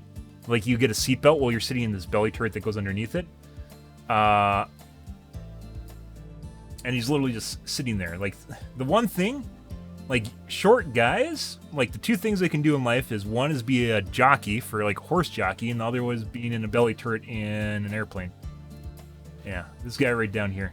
That poor fuck that has to sit down there, and there's, like, no way out if he gets fucked. And, like, there's problems with the turret because there's a hatch on it, problems with the turret, like, locking, and they couldn't get out through the hatch. So you're stuck in the bottom of an airplane in a glass box, basically.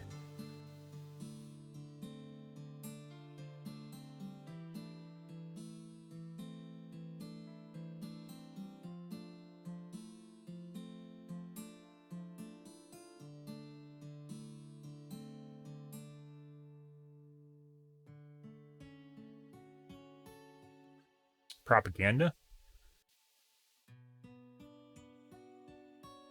Sounds about right. They actually had a really cool photo there. I didn't take a... There's a lot of pictures. The sad thing is, guys, like, sometimes when I go to attractions that are really well done, like, I forget to take photos because they're actually just really cool. And looking at stuff is very cool, right?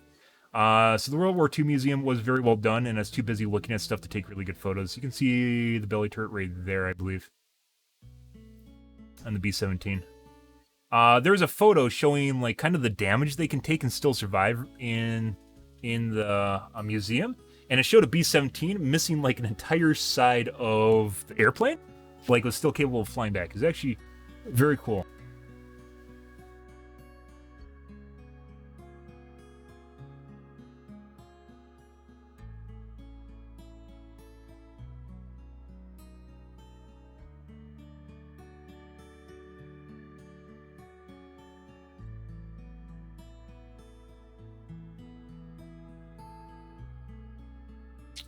A lot of airplanes.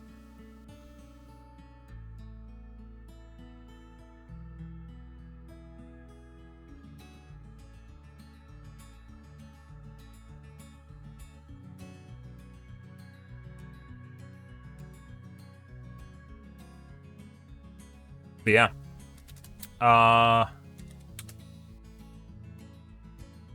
Then it turned into this. This is right at the end of the war, 1944. I think this is right before the end of the war. I think the war ended at the end of 44, right? 44, 45. Germany surrender. This is Memorial Day, isn't it? 1945. Death camps.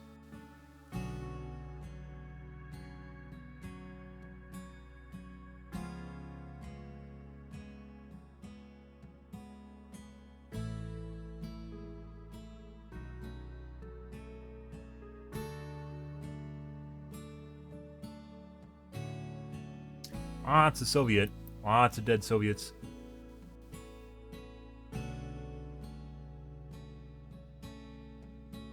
Yeah, end of World War II. So it's like there's a lot of stuff like that. Even Germany also just like vastly improved their military, right? Extremely vastly improved their military up until the end of World War II. Until they got the shit bombed out of them.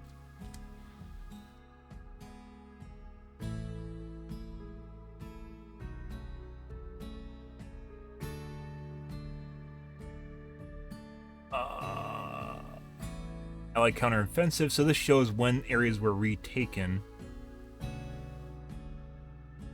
up until the end of the war. German control.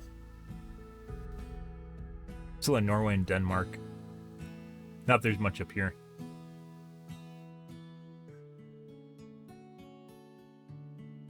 You can see the lines being pushed back based on dates.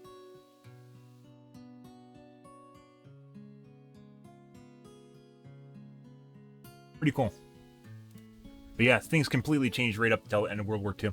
There's some things that were glossed over in the World War II Museum. One was the bombing of Japan. They kind of had a little area for that, but definitely not noting basically the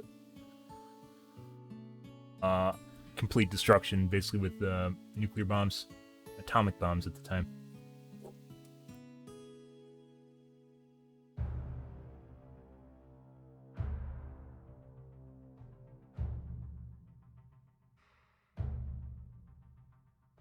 From patting themselves on the back.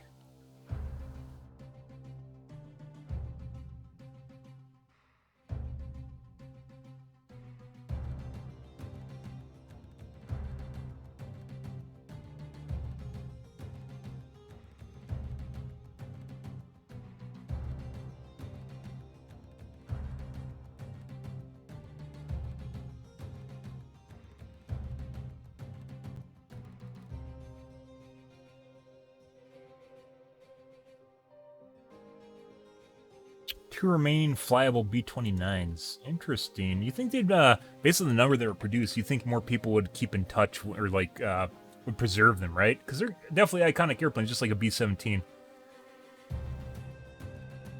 I guess it could just be the cost of retrofitting and updating would just be a huge, huge toll. Like, these are basically floating museums, right? Just in terms of costs.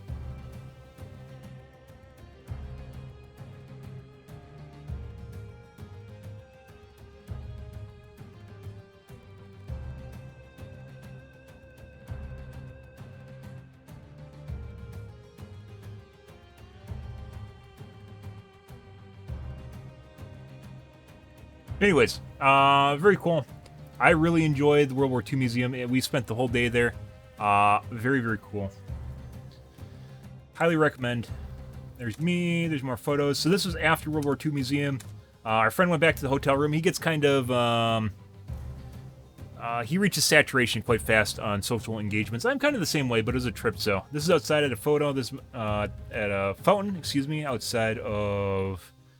the boardwalk, I guess you could call it, down here on the side. And we walked up and down here. There's basically a chain of restaurants and basically a mall along the edge here. Very cool fountain. There's me at the fountain. There's a fountain because Idawan doesn't like selfies. Pretty cool fountain. Once again, another thing that can be spent money on, guys, is beautification. Spending money on things like fountains, right? Yeah. Fountains, parks, recreational areas, stuff that people can actually go to and see. It's kind of a shame. Like, there's a lot of things that, like, I'm an indoor person, right? Like, I love video games. I love being a geek. I love entertainment. I love anime. I love movies. Well, not all movies. I take that back. I love TV shows. Movies are kind of there's a lot of stuff also you can see in real life, and you don't necessarily need to go hiking all the time to see it, right? And it's kind of a shame that our generation kind of thinks, I don't know, I think they're indifferent to stuff like this unless you go and actually see it, right? We'll talk a little bit more about this later on. If I forget, make sure you guys remind me.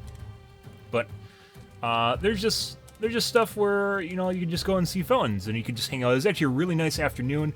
We got some ice cream after getting fat and bloated. What we had for lunch? By the way, I've had the best pizza I ever had in Memphis was from Aldo's. Some of the best pizza I've ever had was from a place called Aldo's. It's not Chicago-style pizza. We had some later on in Chicago. I'll get to that later on. But we ate at a place called Aldo's, and very, very good pizza. They had fresh ingredients, and sauce was really good. But then also, I like a really good crust. Not like crispy, not like a thin crust, but rather I like tasty crust. And for instance, in the U.S., some chains have really good crust, like Toppers is an area locale restaurant chain around me that has really good crust, in my opinion. But this place called Aldo's had very, very good pizza, and we stopped there on a whim, just like looking for something to eat. That was the day before we left Memphis. This is in New Orleans at this point. But we're stuffed from lunch. I forgot what we had for lunch. But I remember being pretty stuffed, but we still had some ice cream anyways. You know, a single scoop of ice cream. Fudge nut ice cream. Where did we stop? Remember still being full from lunch.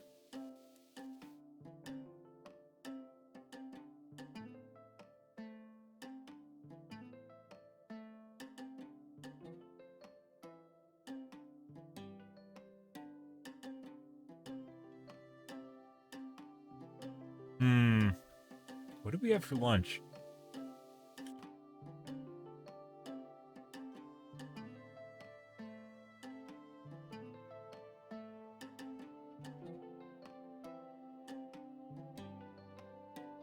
I don't remember, guys. This was 2 weeks ago. Chronicalizing your entire vacation and trying to remember everything you do. It's kind of like a test of mental endurance. There's a lot of places. I definitely remember eating Aldo's. Aldo's was very good. We ate at a barbecue place in Memphis, like Memphis Barbecue, right? Has to be fantastic. It wasn't. We ate at their best place. It's called Central. A lot of people recommend it, including like locals, now like Yelp. Locals recommended eating at Central. It wasn't really that good. And that's kind of you know, like some places are better than other places. Maybe we got them on a bad day. It wasn't really that good. We ate at Aldo's, and Aldo's was fantastic in Memphis. But over here, where did we eat? We had hot dogs, and we had a slice of pizza. We definitely ate in the train.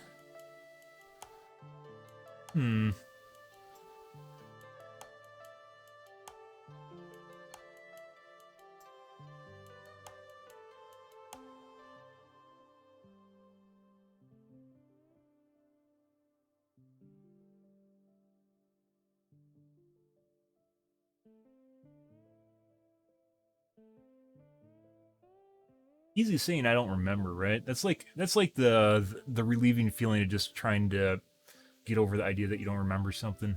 I don't remember, right? I don't remember.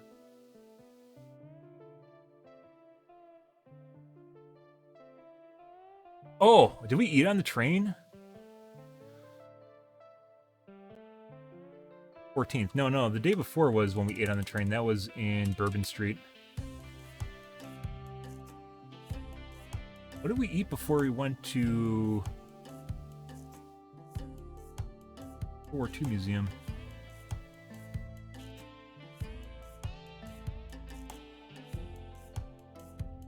We stopped at a bar? Oh, that was after World War II Museum. No. That was the day before. We stopped at a bar before we went to Bourbon Street. Earlier in the day. No, actually, that was in Memphis again. So what did we do? There's like kind of like this gray area where I just didn't remember. That was after we got drunk the night before. And then we went to the World War II Museum.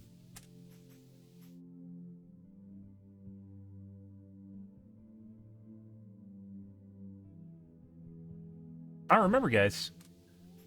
I don't remember. Either at lunch or dinner.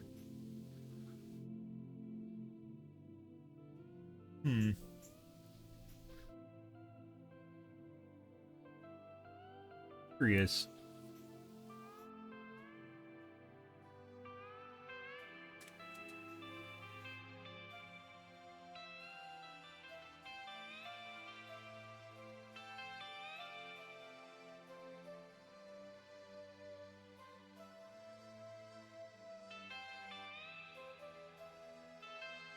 It was a long route. We basically went around the lake when we came in.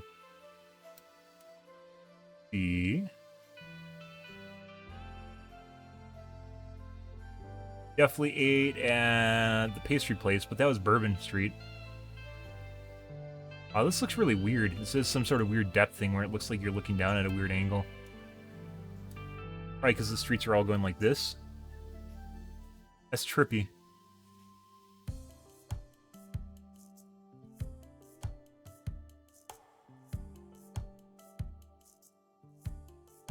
Definitely went to a CVS a couple times.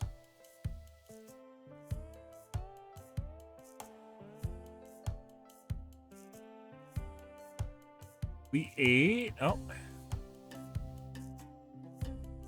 We're over here. Walked from station.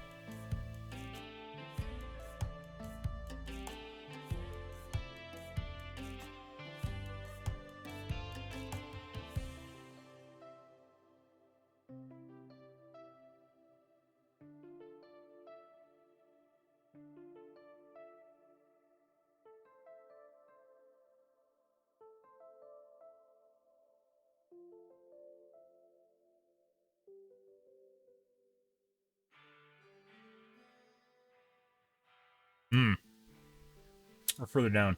That's where we're. So we stayed at Hyatt New Orleans. This place looked better in... Oh, no, not that one. No, they're Hyatt.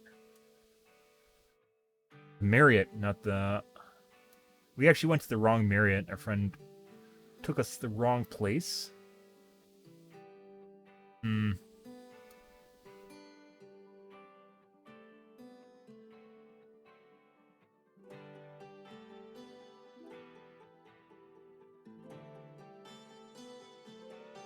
Courtyard by Marriott. Is this the right one? Yes, this is the one we stayed at right here. A lot of fucking walking. My feet got absolutely bloated as shit. Probably from... I don't know what it was from. Did that when we went to Montana too. Like all the walking caused my feet to get super swollen. Went to the park. Looked around the park.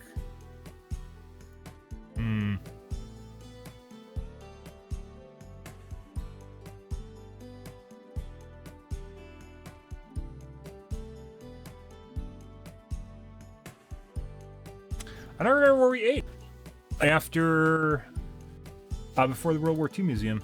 We definitely ate. I remember being really, really full from lunch. Anyways, let's move along here, guys. I don't remember. There's a black hole in my memory. I'll have to ask my brother about that. Anyways, we had some fudge there. Then afterwards, we went to the casino, the Harris, and did some gambling. We did some gambas. I spent $20 on craps and I lost $20. Is it gonna match? Was it craps? No, it was the other one. We're looking at craps. It's the other one with dice. Craps is the one with the spinning ball. No, that's roulette. It was craps. Yeah, I spent $20. We were trying to learn how to play craps. This kind of was a learning experience. They have like self-craps. You can self-crap yourself there at the place. Basically, because when you play craps, like it's very difficult to learn with a bunch of people because there's a lot of rules to it. And you kind of have to know what you're doing or you just throw money randomly around. And I kind of wanted to learn how to play because it's a complicated game. As it turns out, there's just like a lot of things that are just like aren't as exciting but are the best ways to earn money, which is like putting money on the betting line or whatever it's called. But there's like self-craps where you basically had your own dice and you had it roll in like a computer screen and the dice had to roll in front of you. Pretty cool. Wasted $20. My friend won 40. My brother wasted 22. Yeah, in the casino. Then we went back. We spent a couple hours doing that.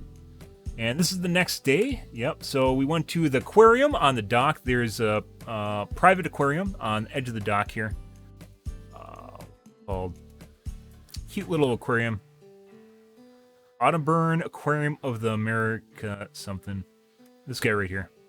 And this is the tit waterfall that's supposed to look like fish scales. But basically it amounts to looking like titties. Milky titties too. Because there's like lime on it. Because they didn't properly take care of it.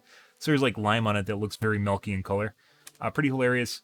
Yeah, this is inside the aquarium down there. Walked around there. It was pretty cool. Got to pet some eels.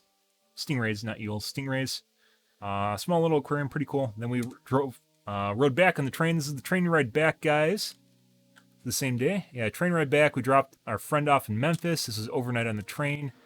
And then the next day, we arrived in Chicago from New Orleans on the way back.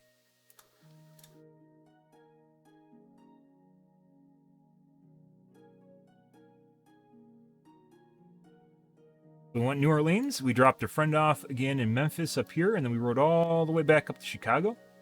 Then we stayed a day in Chicago, because Chicago is one of these places that's actually really cool. However, we don't spend a lot of time there because we live pretty close to Chicago, so there's really no point in actually spending a lot of time there, right? It seems kind of like a waste for it to actually... This pillow is just trying to figure this out.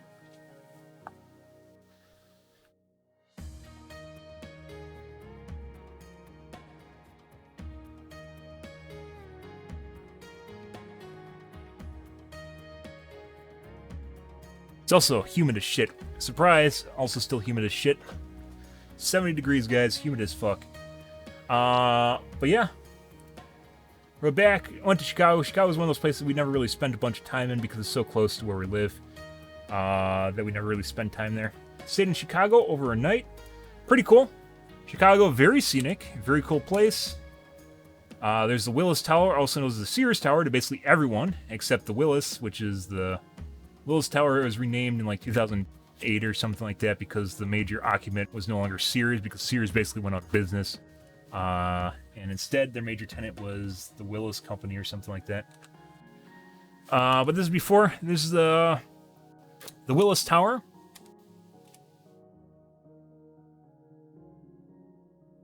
This was an observatory. We couldn't go inside because it was under... Planetarium, excuse me, because it was under construction. They had a telescope there too. There's me after getting off the train ride, looking fresh as a peach. Oh. Walked along the sea there. This is an entire boardwalk that just goes around the side, as you can see down here. It's on like a little peninsula down here. Very cool. We rode some bikes around a little bit. Right there. And the statue of a random guy. Took a picture because why not?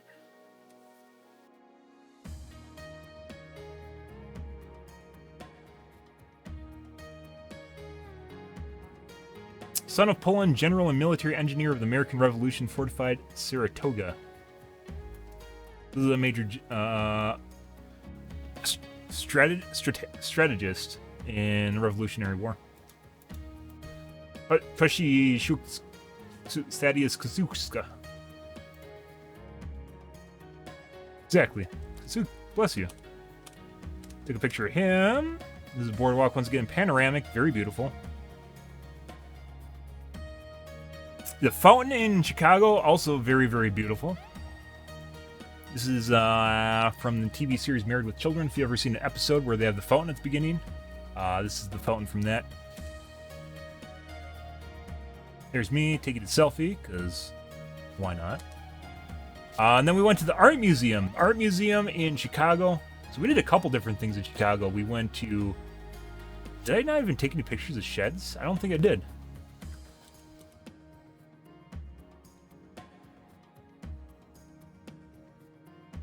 Huh. So we went to the shed aquarium. Did we do it on the way back? No, we did it this day. I don't think this is dated right, because we went to the sheds at 12, so maybe we went and walked around afterwards. No, we definitely walked around before we went to sheds. My time dating on my pictures is really fucking off. I don't know why. Very weird. I think it might be when they're uploaded to Google. No way, because I'd use a shitload of bandwidth. It only uploads on Wi-Fi. Yeah, we went and saw this before we went to sheds. We went to sheds after that. And then we went to this after sheds. So we went to Sheds Aquarium. Apparently I didn't have any photos of that. That was actually very cool. Sheds has a shitload of attractions in it. Once again, just like, it's another aquarium, but just like World War II museum. Lots, very well done. Lots and lots of attractions. They have like it's like a mini SeaWorld. They had dolphins in there that put on a tiny show. All sorts of, they have like 300 some different exhibits.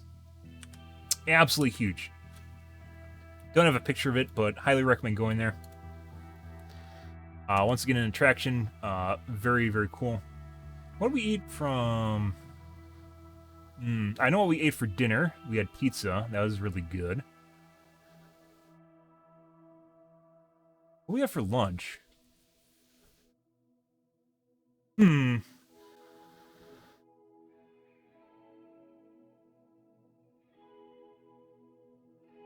don't remember. I don't remember, but took a picture of that. Then we went to the art museum. I didn't take a lot of pictures there because it's kind of like one of those things where you just kind of see it. You can't really take pictures of artwork and have the same feeling. It's kind of weird, guys. If you've never been to an art museum, this is the major art museum in Chicago. We spent an hour and a half there, and it was not nearly enough time. There was tons and tons of artwork there, and it's like one of these really weird things where you see a painting, and like I don't want to describe it as in like it's a way where it just kind of like, you know, it's mystical or something like that, but when you see a painting, it oftentimes feels like you are just drawn into it in a weird way. Sometimes certain paintings will grab you in certain ways and just kind of draw you into them, but then sometimes there's other paintings like, you know, like it'll draw like your eye to a certain area, and there's sometimes other paintings that just draw your like gaze to the whole thing, like it just sucks you in. It's very weird. And I've talked about this before, kind of if you want to put on your tinfoil hat here, because I love tinfoil hat moments. It's just like kind of like pseudoscience, but not really. Like recognizing that pseudoscience, but it feels an awful lot like masterworks, guys. So something that people have spent an inordinate amount of time on. You can tell, you can feel that someone has like dumped their life into a piece of history, basically, is what turns into a sculpture, statue. They did have some sculptures and statues there, but we didn't go through the actual area. But a lot of the freestanding stuff wasn't as cool as the paintings were in the art museum. What's it actually called? Millennium Park, yep.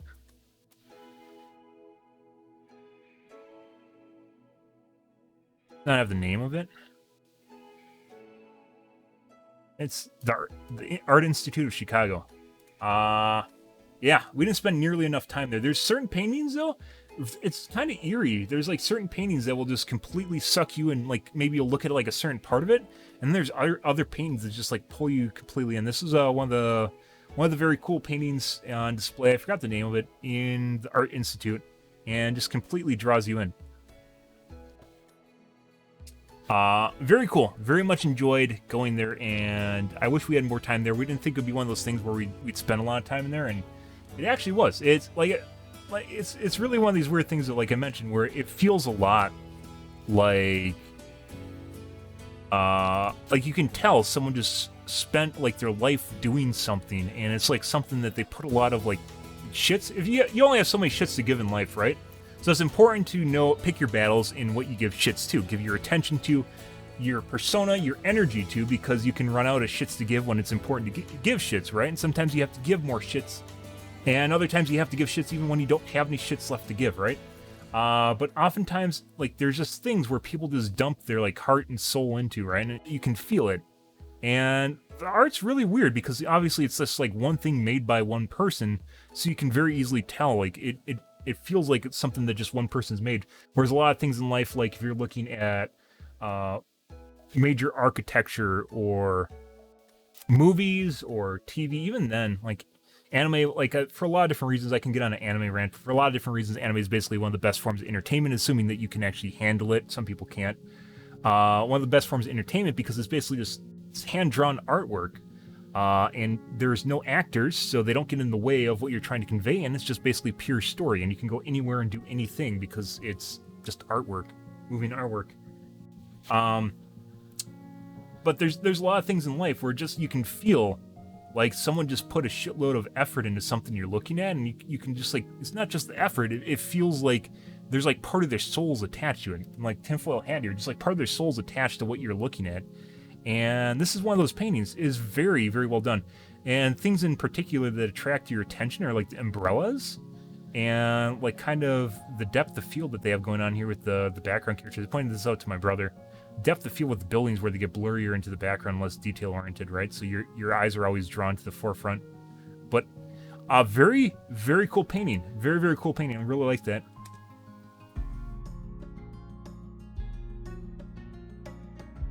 Please, sir. Let me change. Let me change, sir. There we go. There's another one. Another very well drawn painting. There's some paintings, like, it's all different sorts. It's not just one particular type of artwork too. There's all different sorts of artwork that just kind of makes you feel a certain way. It's not the same thing as like looking at a picture, and it's definitely not the same thing as like looking at something on your phone. And I haven't been to many art museums or art displays in general. And of the ones I've been to, it's not really any of the ones that make you feel. It's like even some of the artwork that I didn't really like still kind of like drew me in and made me feel different ways. Not all the artwork is there. It's like you can go around the room and various different exhibits will catch your eye more so than other ones, and like they'll just suck you into them. And like, I'm not a big art fanatic or anything like that, but you can very much tell there's just like something kind of weird going on there that you can't really explain. Very cool. I'd love to go back there. You definitely could spend maybe even a couple days in there because there's so many exhibits. And a lot of them, like, I walked around rooms I didn't even care about and looked at stuff that I didn't even care about because it just caught my eye and just kind of made me feel a weird or different way. Very interesting. Very interesting. It's not one of those places I've visited before. This is another one. The Door, I think it was called.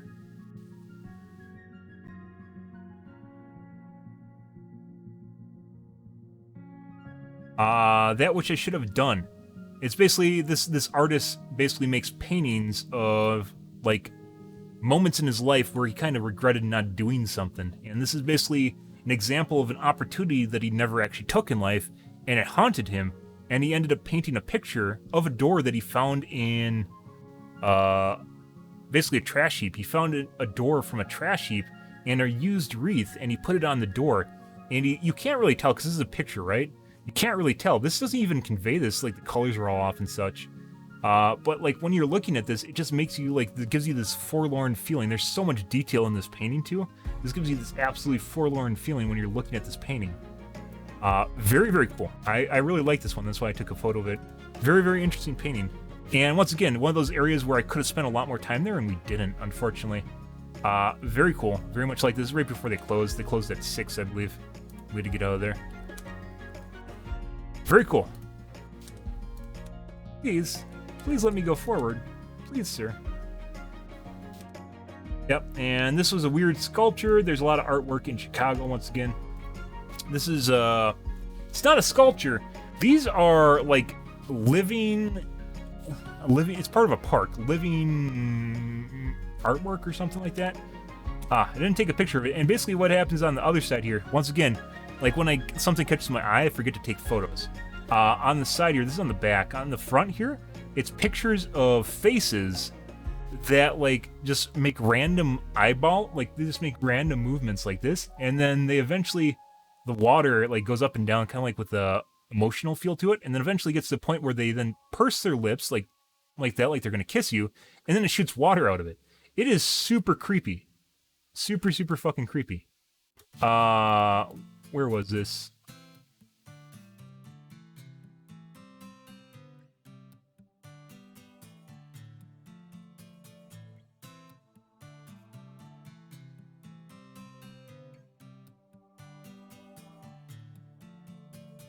Yeah, we saw the Big Bean. They were there. I didn't take, it was like all different sort of photos. It was so fucking creepy. I think it was supposed to be one of these things where, like, you know, like, there was almost no one that was actually in the center here.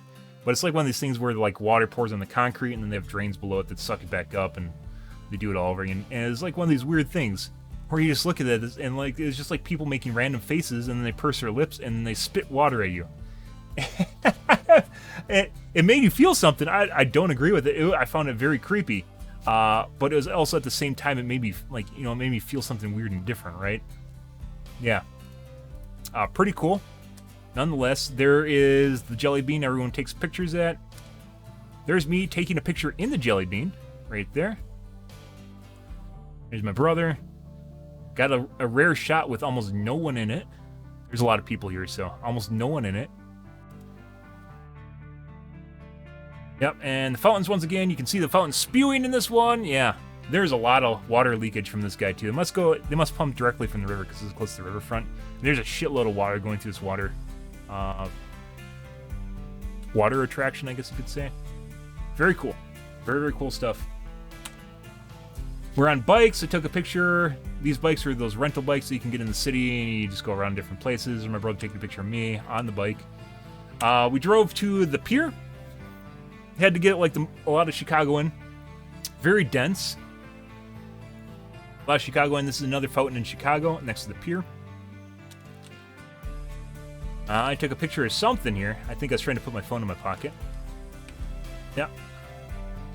There's me next to the... I don't look happy. There we go.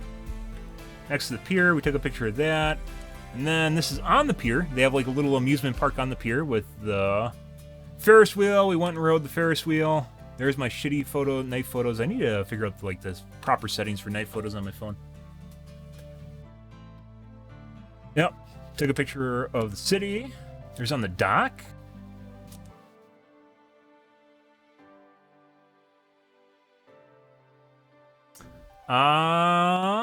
Is this Willis Tower? This is the next day. Oh, let's take a picture there. Oh, we're on the boat ride. This is the boat tour. A big photo? No. Yeah, we're on a boat tour of the Chicago. There's rivers down the Chicago, which caught on fire during the major Chicago fire. Yeah. Yeah. There's so much. That's back in the 1900s, like early 1910s, 1920s.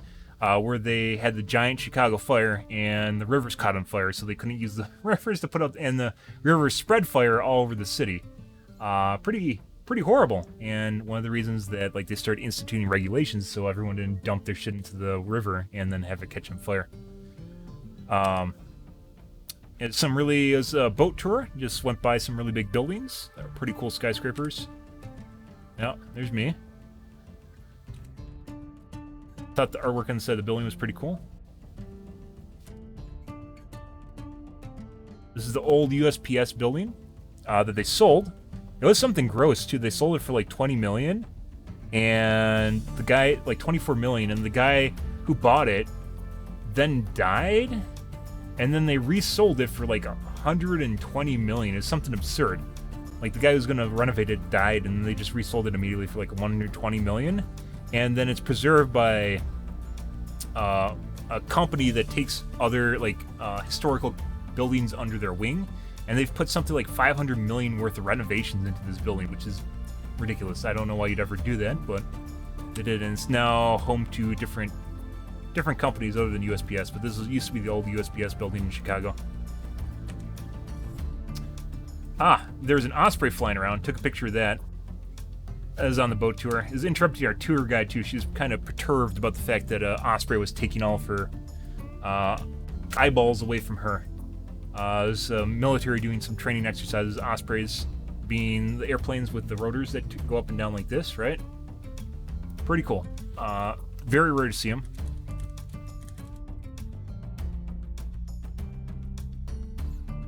But they're in service in the military, mainly Marines.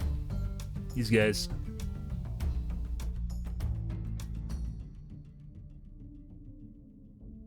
Tries to fit the role of, so it may seem kind of redundant because you have something like a Huey, right? Like a Black Hawk, an aircraft with, that's just a pure helicopter. But the problem with the pure helicopter is you can only go so fast because it tilts to move forward, right? And then it's just basically going forward like that. So this obviously has the benefit of being helicopter for getting VTOL, getting off the ground, and then flying forward. It goes a lot faster than a traditional aircraft. So it allows you to land in areas that would otherwise be inaccessible to normal aircraft, and it moves faster than a helicopter. Very cool aircraft, though. It's been in development for a really long time. Yeah, I saw that guy flying around. This is an old coal power plant that is literally like downtown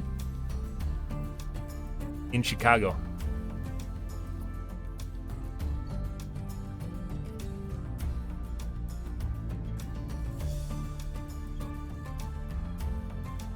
Oh, we ate. Memories kind of coming back to me on Chicago. It's kind of weird, like that one day when I completely forgot like that we went to the World War II Museum is ridiculous. Oh, it's got like a 3D view of buildings. That's pretty cool.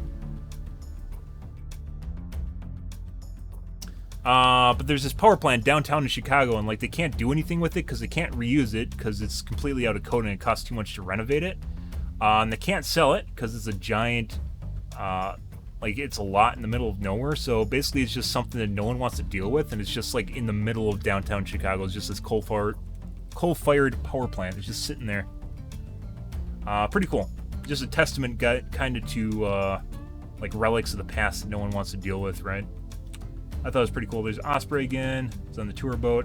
These bridges are pretty cool. These are from the 1900s. They're still there. They aren't used anymore, but it's another one of those things that no one wants to deal with, but they just kind of leave them. Very, very cool. Also testament kind of how long things can last. These are from like the early 1900s, like 1910s. Very, very cool. They have a counterweight in the back, and it drops it down over the river, and then you can rail cross it or people cross it. They aren't used anymore, though. There's this cool Japanese architecture on the side, a Japanese park-themed Asian park. It's Japanese-themed, I think. Another one of these bridges. This one's actually used. Another really old 1900s bridge that's actually used. It's lifted on both sides with counterweights that pulls it up and then drops it down. Very cool. This is on a boat tour, so it's tough to take good photos. There's a Japanese park too, and some fucker in the photo. Yep. You know, their business is out of business now. Mainly taking a photo of these bridges from another angle, though.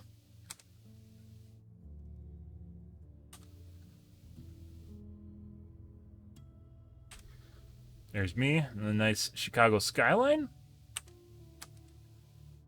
There's the Willis Tower, which is the tallest Sears Tower, tallest building in Chicago. Those are lightning rods and antennas on top. Very cool. Well, that's a really cool, like, this tour was not just about skyscrapers, but also the weird architecture in the skyscrapers on the way through. So, like, had all different sorts of architects. It basically turned into a pissing contest of who could build the best looking building on the side of the river. And there's all different sorts of really cool looking buildings. And Sears Tower, once again, there's that artwork on the side of a building. Trump Tower was there too, as well. Very cool. They had some Gothic buildings downtown. The tour guide talked about how a couple different Gothic buildings were kind of like they weren't in style, and people wanted them to be demolished, like in a Gothic style, right? But eventually turned into one of those things that people really thought. This is, I think, the skinniest skyscraper in Chicago. There's the Dildo, which is, I think, the tallest building in Chicago now. Supposedly, there are this spot here is so air can go through it, so it doesn't get blown over. Kind of makes you wonder how much it actually helps, specifically because it's only in one spot, right? But that's what it's supposedly there for. It looks more like an artistic flair than anything. Chicago Fire Department boats just on the river. Thought they're pretty cool. Skyscrapers again. There's one of the Gothic buildings I thought was very cool.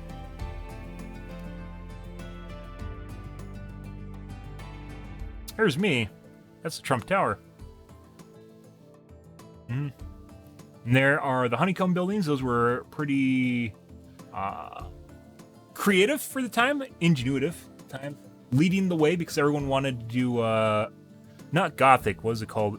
Art Deco. Art Deco was really big in Chicago in the 1900s, and then this one artiste, this architect, decided he wanted to make honeycomb buildings instead, and then it was a big deal because he made 2 honeycomb buildings. Corn cobs, they call them. There's parking on it. They're really expensive. They have small amounts of space.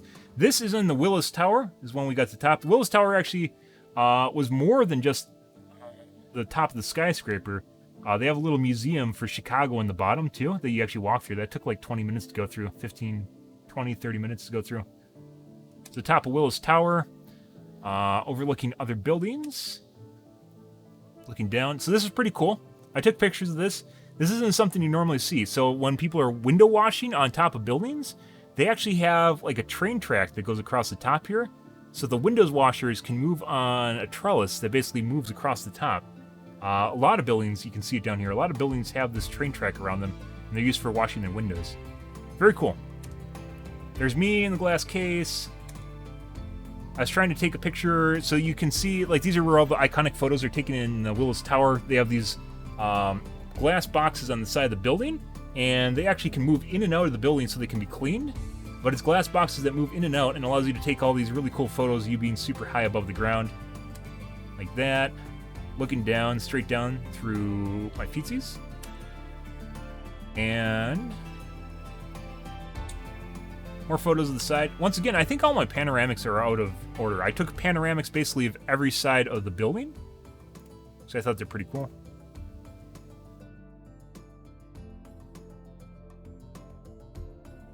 This is the only thing, by the way, guys, this is the only thing that makes me want to buy a new phone, is the constant improvement in cameras.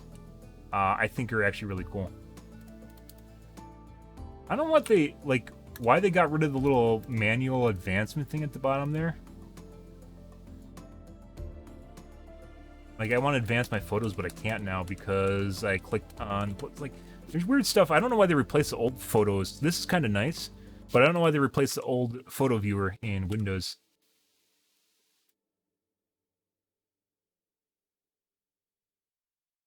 Just a nice Chicago skyline.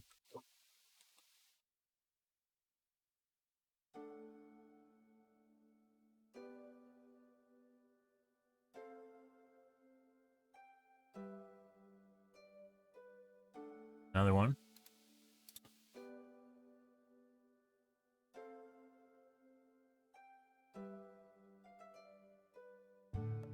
Very cool. Once again, panoramics kind of do the thing where they make everything look bowed, but that's just the way it goes with panoramics. Now I have to do this to go to the next one. And at the end, yeah, this is, you can see there's a little spot between the glass boxes. There's a line to get into the glass boxes, like ticketed area. So you only have 60 seconds or 120 seconds. They actually have it on a sign with people managing it for you to pick what you want to do, like selfies you want to take in there, because everyone's taking too much time. So they have a lined area to get into this. It took us like 20 minutes to get in there.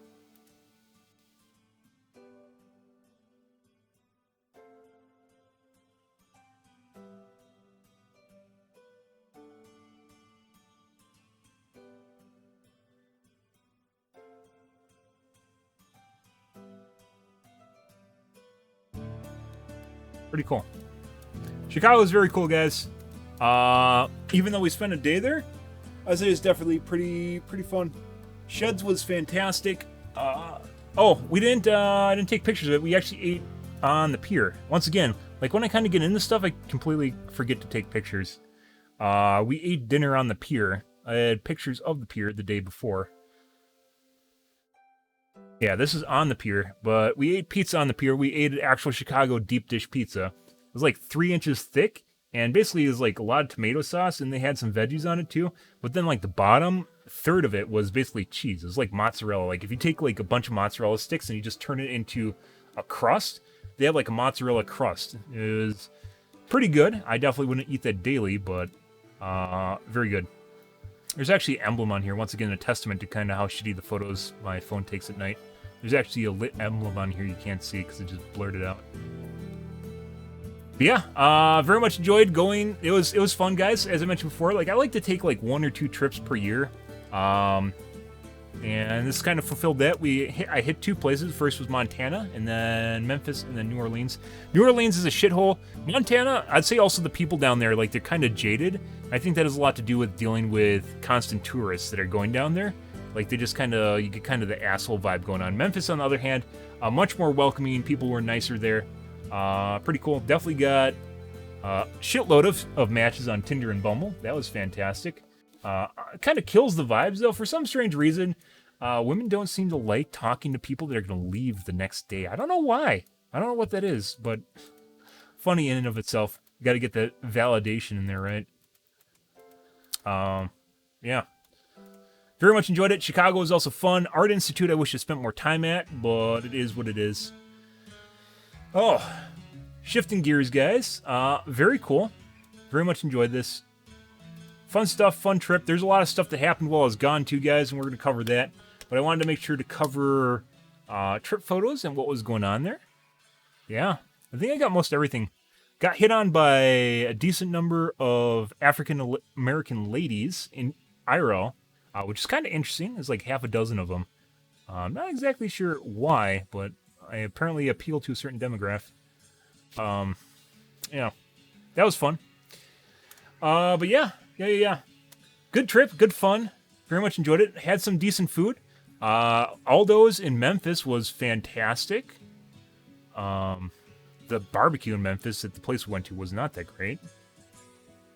We had some deep dish pizza in Chicago. We ate that on the train ride back the next day. This is basically before our train ride back. This is on the day of the train ride back. And we had lunch from the night before. Basically, we ate on the train, which is the deep dish pizza we had left over. Pretty good stuff. Pretty cool. Definitely gained weight on this trip. Not that I'm complaining. But it was a lot of fun. I enjoyed this for sure. Yeah, guys. So I don't think I want to get into DVD tonight.